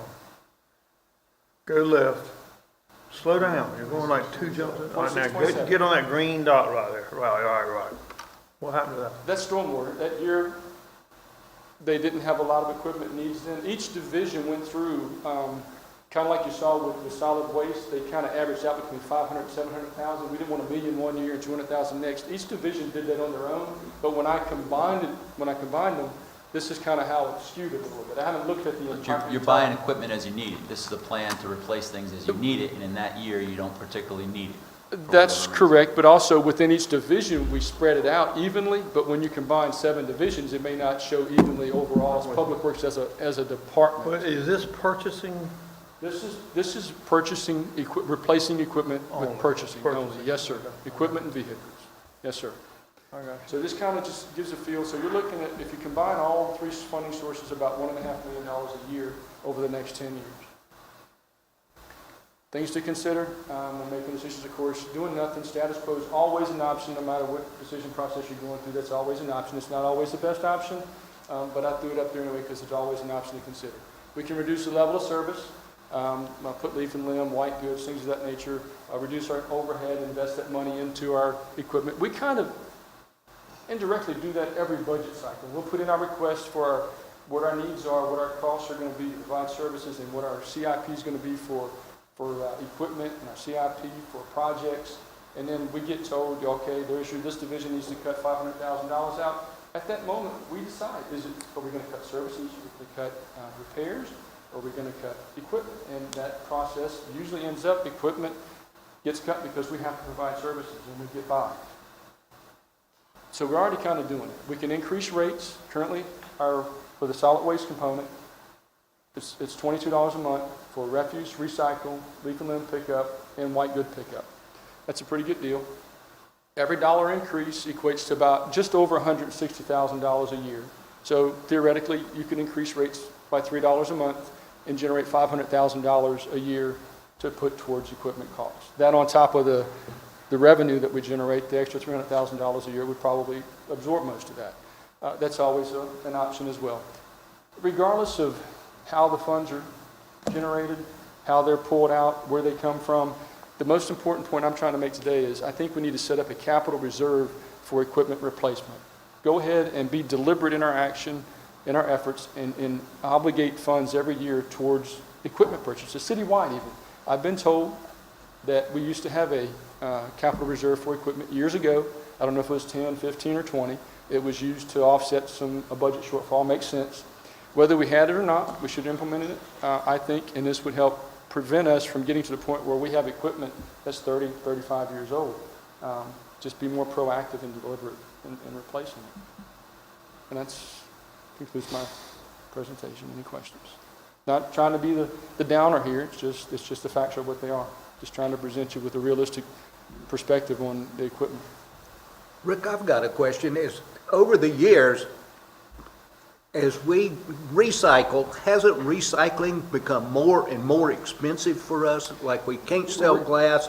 There's some people that are doing away with recycling.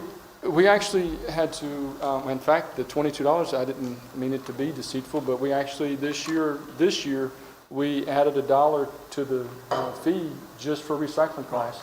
Prior to 2.5 years ago, It didn't cost us anything to get rid of our recycled goods.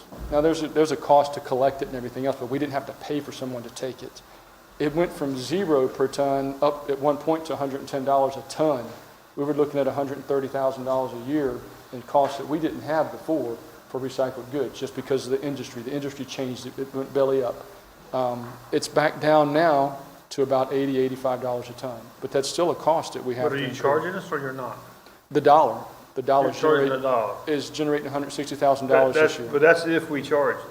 That's if we Is charge that it. if we charge it, or is that already in there? This year, we are charging it. It has to be decided whether we're going to carry it on next year. I got you. Based on the current rates, they look like they're going to stabilize a little bit. Our materials recycling facility, the MRF we take it to, they want us to keep bringing it. It would have been a lot cheaper. We had this discussion, sir. It's $31.50 to take it to the landfill per ton. When we were paying $100 a ton to recycle it, Right. we could have saved 2/3 of that cost just by taking it to the landfill. That's not the right thing. Those are limited resources. So we were hoping that the industry would turn around, and it has, to reduce the cost by 20% within a year and a half or two. That's pretty good. Capitalism's awesome. People are going to find a way to make a product a little better, a little more efficient, a little cheaper to make a profit. And we benefit from that. So we're slowly benefiting from it. It's never going to be free, I don't think. That's just me. But hopefully it'll go down a little bit more. But at least it hopefully will be a little more predictable in the future. So Rick, of the 4 considerations, what would you say your number 1 recommendation would be to help you in the department? As I said before, regardless of how the funds are generated, I think the capital reserve needs to be, I've spoken briefly to Catherine. There's been a lot of other stuff going on in her world and everything. She's a resident expert. I'd love to carry that conversation further and at some point get council to agree to some type of reserve funding to set aside for equipment. How it's generated, it could be a combination of things. Probably the easiest way is always to raise rates. You know that. I've looked at the other benchmarking stats. Wilson, if their numbers are right, I'm a little leery, I take it with a grain of salt with the benchmarking numbers. I don't know if they had a typo, but they charge $20 a month for refuse and $20 a month for recycle, according to their benchmarking data. That's $40 a month. They're only a little bit larger than we are. Hickory's a little bit smaller, and they charge $22.50 a month. So there's a wide range of what we could.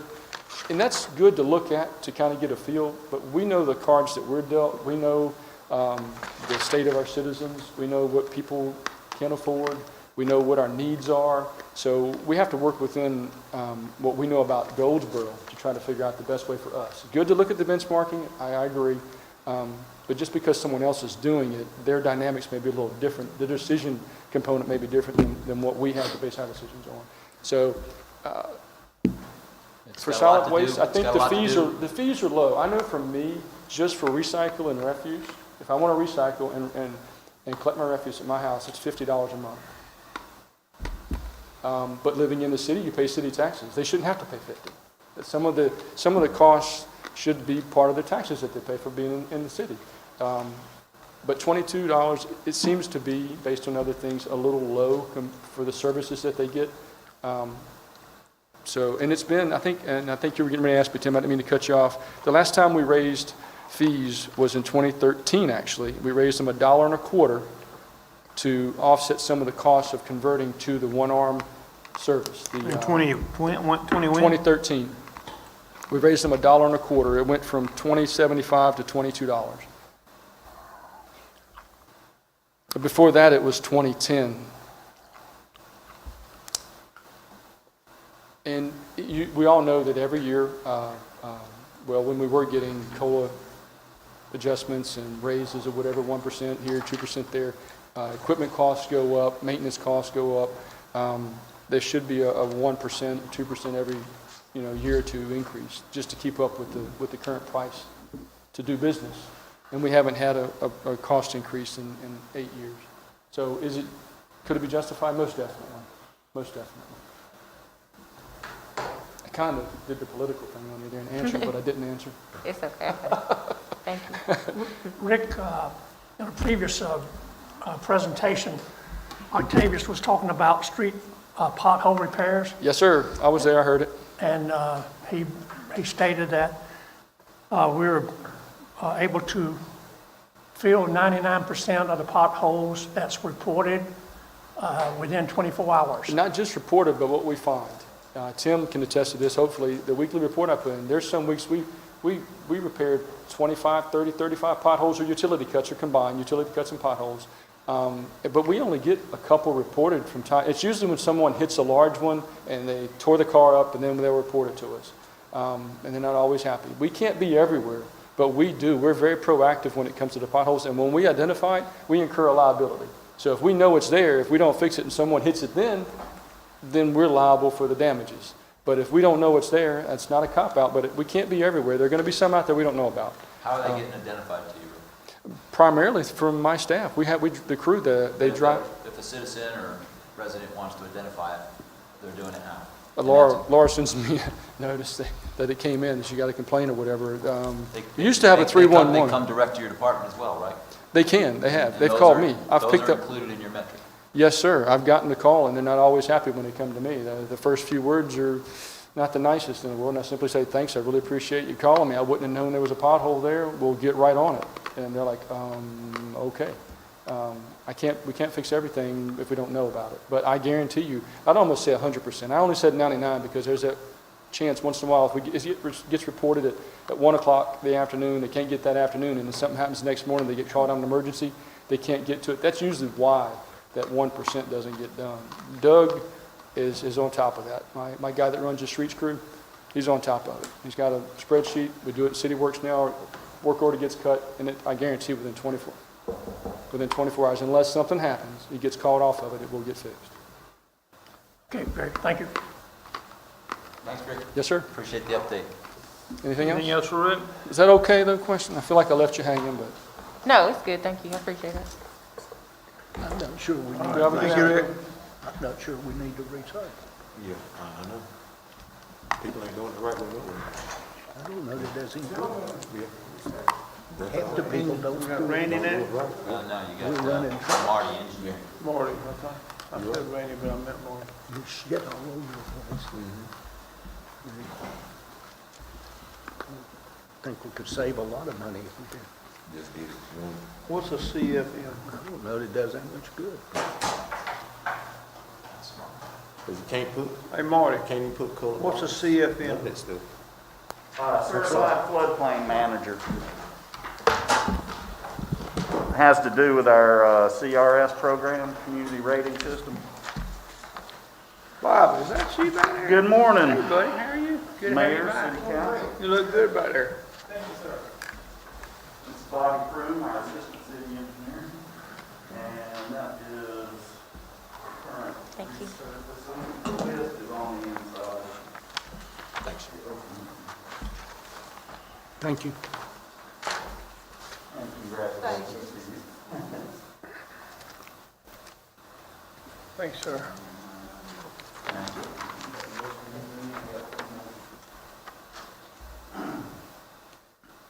Before I get into the resurfacing, I know that's part of the topic, we were asked to give an update on engineering, our organization and all projects. So that's the first thing we'll get into. Let's see if I can operate this.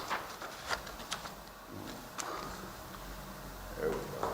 Some of our organization changes, we had 3 vacancies over the past year. One of them was the traffic engineer position, which we subsequently changed to the assistant city engineer position. So we hired Bobby back in August? Yeah, it was August. And then Rama retired in July. He was our civil engineer, and we hired Matthew Lassiter. And then we still have 1 vacancy for the construction inspector. We did reclassify one of our construction inspectors to a project manager, and we're not currently in the hiring process. He was promoted today, and that was Jonathan Perry, who is was previously our construction inspector. And then Stan is retiring at the end of this month. He's our engineering technician. We're going to reclassify that position to a city surveyor to help us with like easements and things like that, be able to seal plats and things. And then the assistant city engineer has assumed a portion of my supervisor responsibilities, such as evaluations and stuff. So instead of 10 people, now I evaluate 4, and then he evaluates the remainder of our department. We also moved the signs and marking shop. We currently has 1 employee. We relocated it from Public Works to engineering.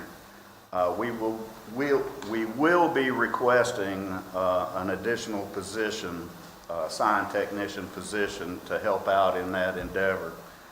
Our city surveyor and our surveyor position will be responsible for doing utility locates and then our project surveying and stuff like that. And do we have too much for them to do, enough for them to do? What's their workload?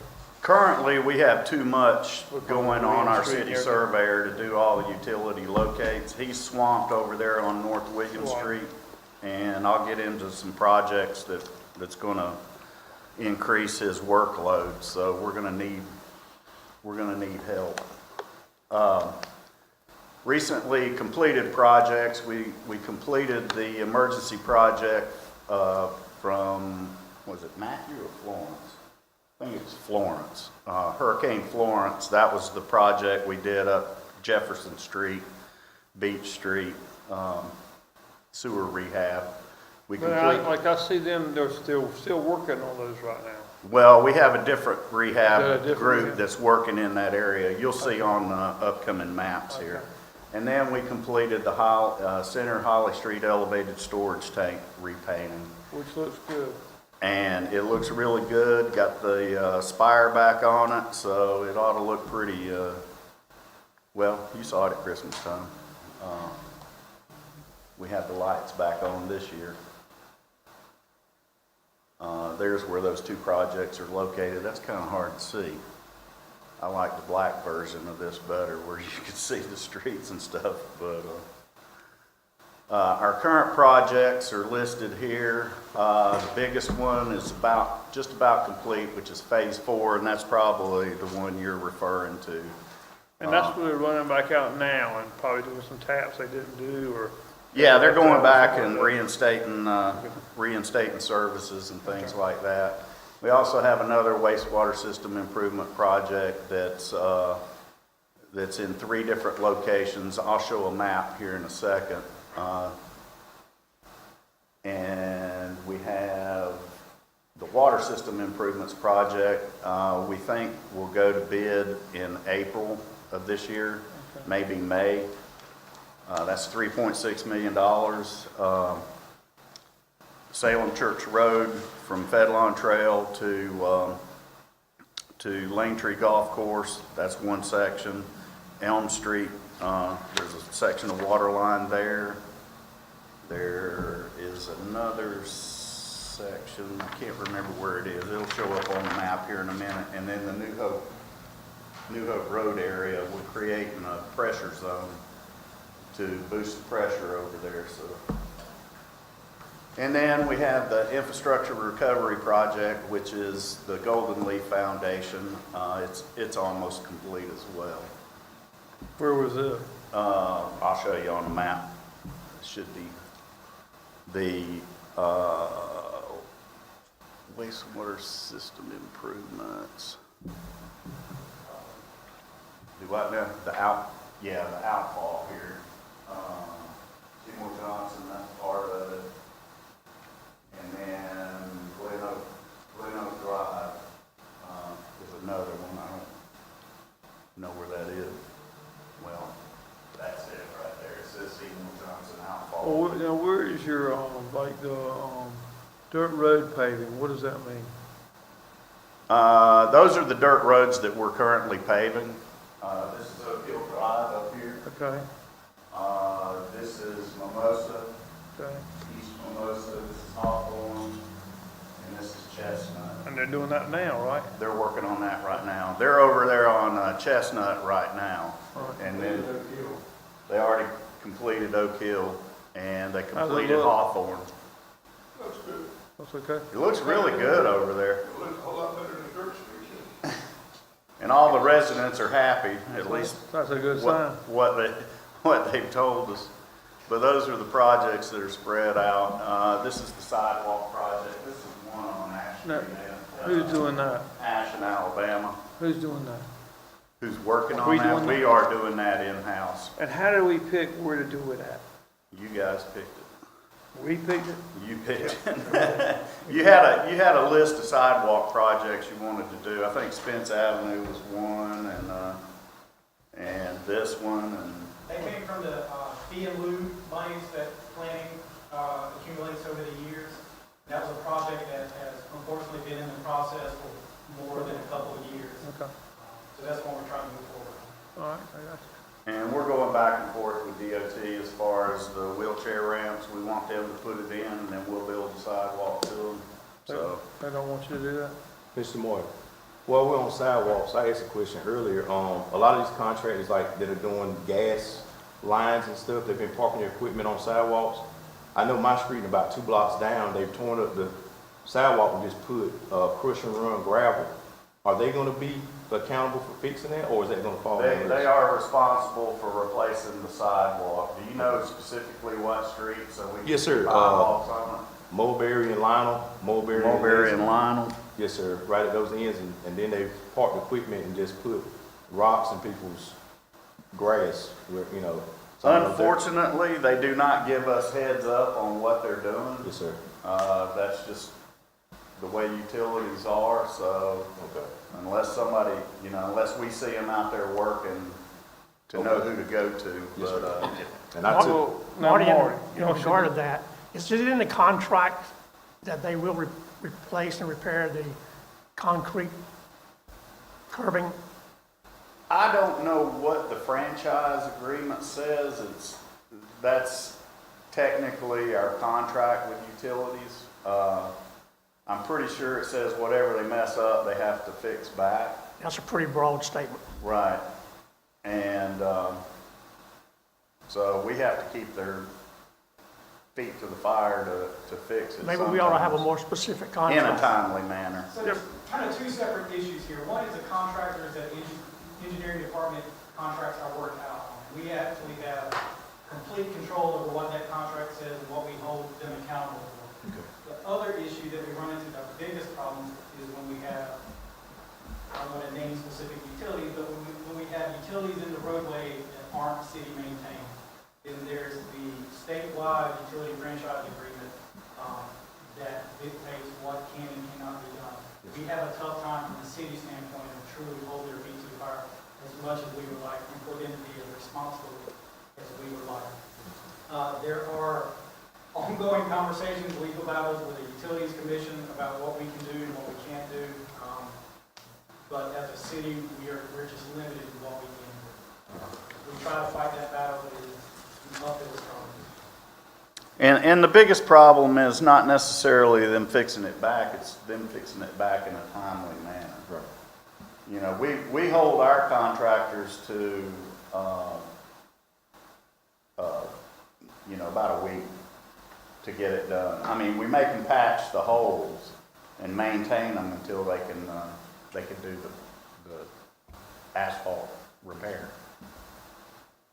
But, I just, like I said, I just wanted to avoid a liability, because like where a lot of that is, it's a trip hazard or a fall hazard. And I'd hate somebody to say, I fell on the city sidewalk, and I took pictures like before and after, where it actually shows like the track marks of the equipment, so they can't say they didn't do it. But like, I mean, literally sections of, and whenever we get a chance to go out, and I'll show you, but it might have a jackhammer to take up a whole section, because their equipment was so heavy that it cracked the sidewalk to a point where Right. somebody could trip. So I just wanted to make sure that they were responsible for that. they are, and whenever we get a claim, like an automobile claim, Yes, sir. or a pedestrian claim, something like that, we work through the finance department, Nona. Okay. She works with the insurance company, and we get to the bottom of it eventually. Thank you. Do we always pay for it? No, Okay. no. if it's our contractor takes care of it, and we make sure that they've handled it before we make final payment to them. Marty, how do we know if it's a state road, who's doing the work? And I'm gonna give you a good example. If you go down and you look on Mulberry from the post office all the way up to Slocum Street, that's the worst piece of road I have ever seen. And it seems like every other day somebody tears up something on that road. It's closed now. We had a lot of sewer rehab work going on over there, and our contractor actually forgot about the manhole at the top of the hill on William Street and Mulberry.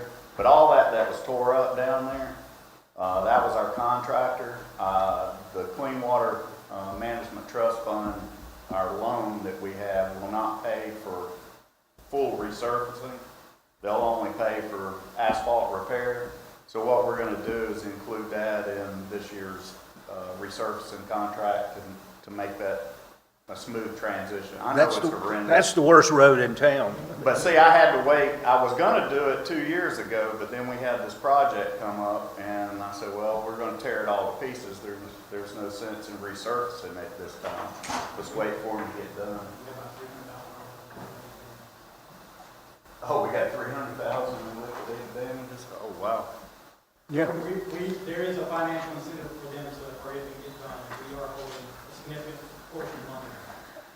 I mean, truly, that's, you can knock your front end out of alignment. T11's money? Or We somebody didn't want to else? name the contractor. You but don't yes. want to name the contractor? Not publicly, anyway. These are our current projects continued, our street improvements, we already talked about, dirt road paving, street resurfacing, I'll talk about in a minute. Seymour Johnson outfall, we were having trouble getting base access, but we now have got that squared away. All the paperwork, they have to get on a portion of the base to get started, and then they can finish the project.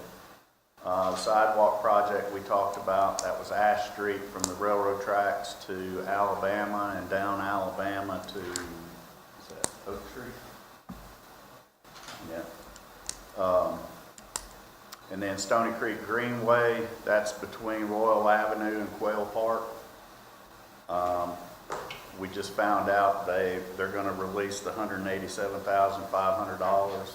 That was supposed to go out to bid a couple of years ago, but they pulled the funding, or they postponed the funding. But it's just for that though, right, that greenway?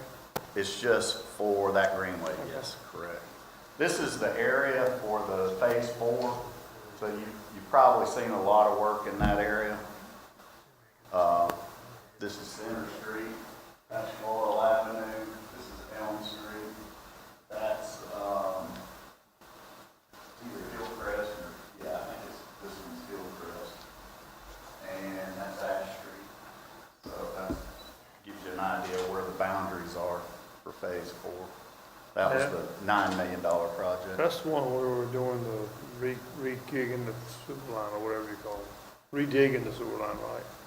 Well, we did a lot of pipe bursting, we did a lot of dig and replace, we did a lot of cured in place piping, and then of course you have to reinstate all the services in those areas, so our streets in that area are going to look horrendous. Now we're going to go back and fix those.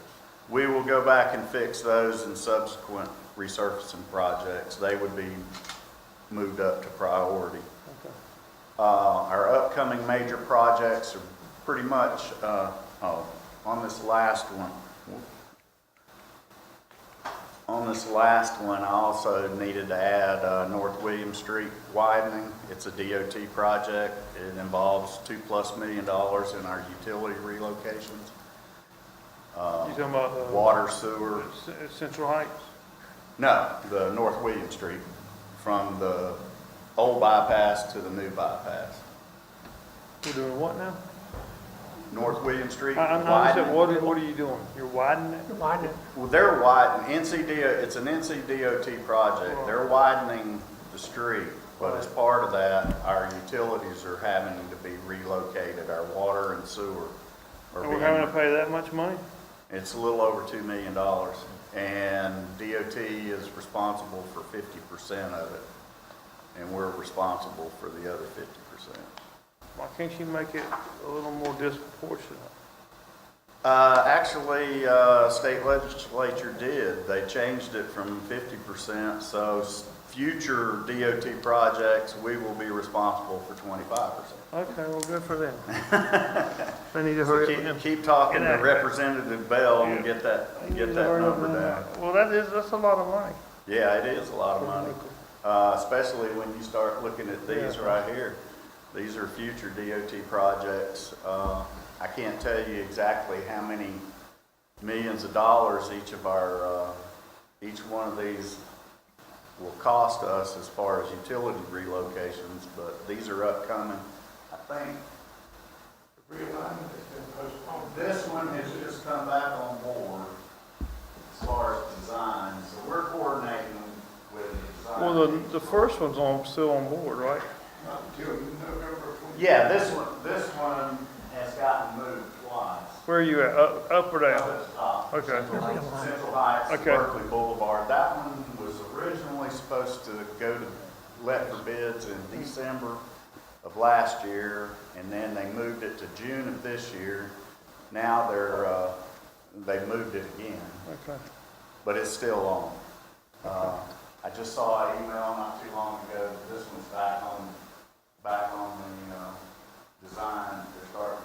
Well, that'll be a get dog back right on there. design.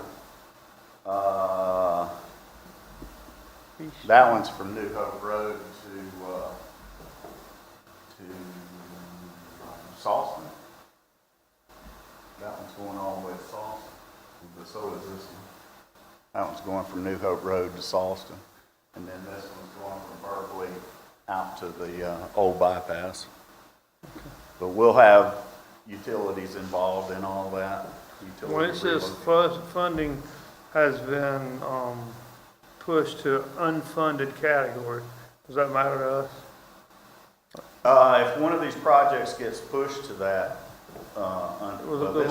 this one's been pushed way back, so I guess it'll go through the STIP process and be funded again in a future date, but right now it's been shelved, but the rest of them are still ongoing.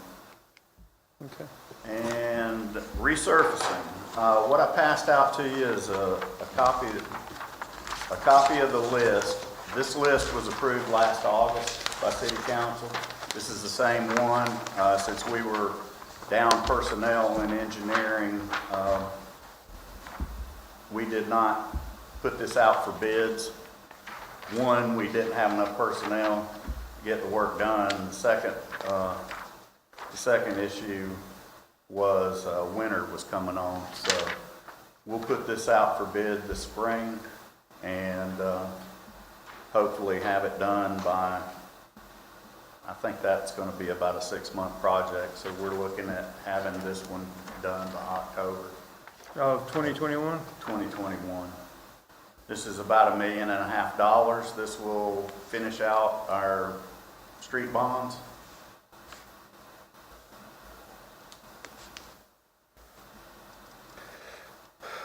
And the Seymour Johnson outfall, that will finish out our sewer bonds that we had.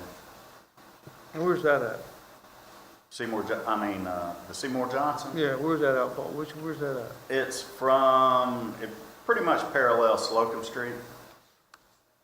Is it also Coming street? off the base, coming out of the base, parallel in Slocum And Street. it's that sewer line over there to the left. It's, Or as to you're the- going in the gate, it's on the right-hand side. You Right. can't really see it from the woods, but it's over there. Okay. Yeah. And so what are you doing with it? We're gonna line the pipe, and we're gonna replace all the manholes. that are But it's over. really just gonna be right there where it is. You're not making it any Yeah, we're not making any bigger or any wider. bigger or anything. No, we're just rehabbing it. All right. And did I leave anything out?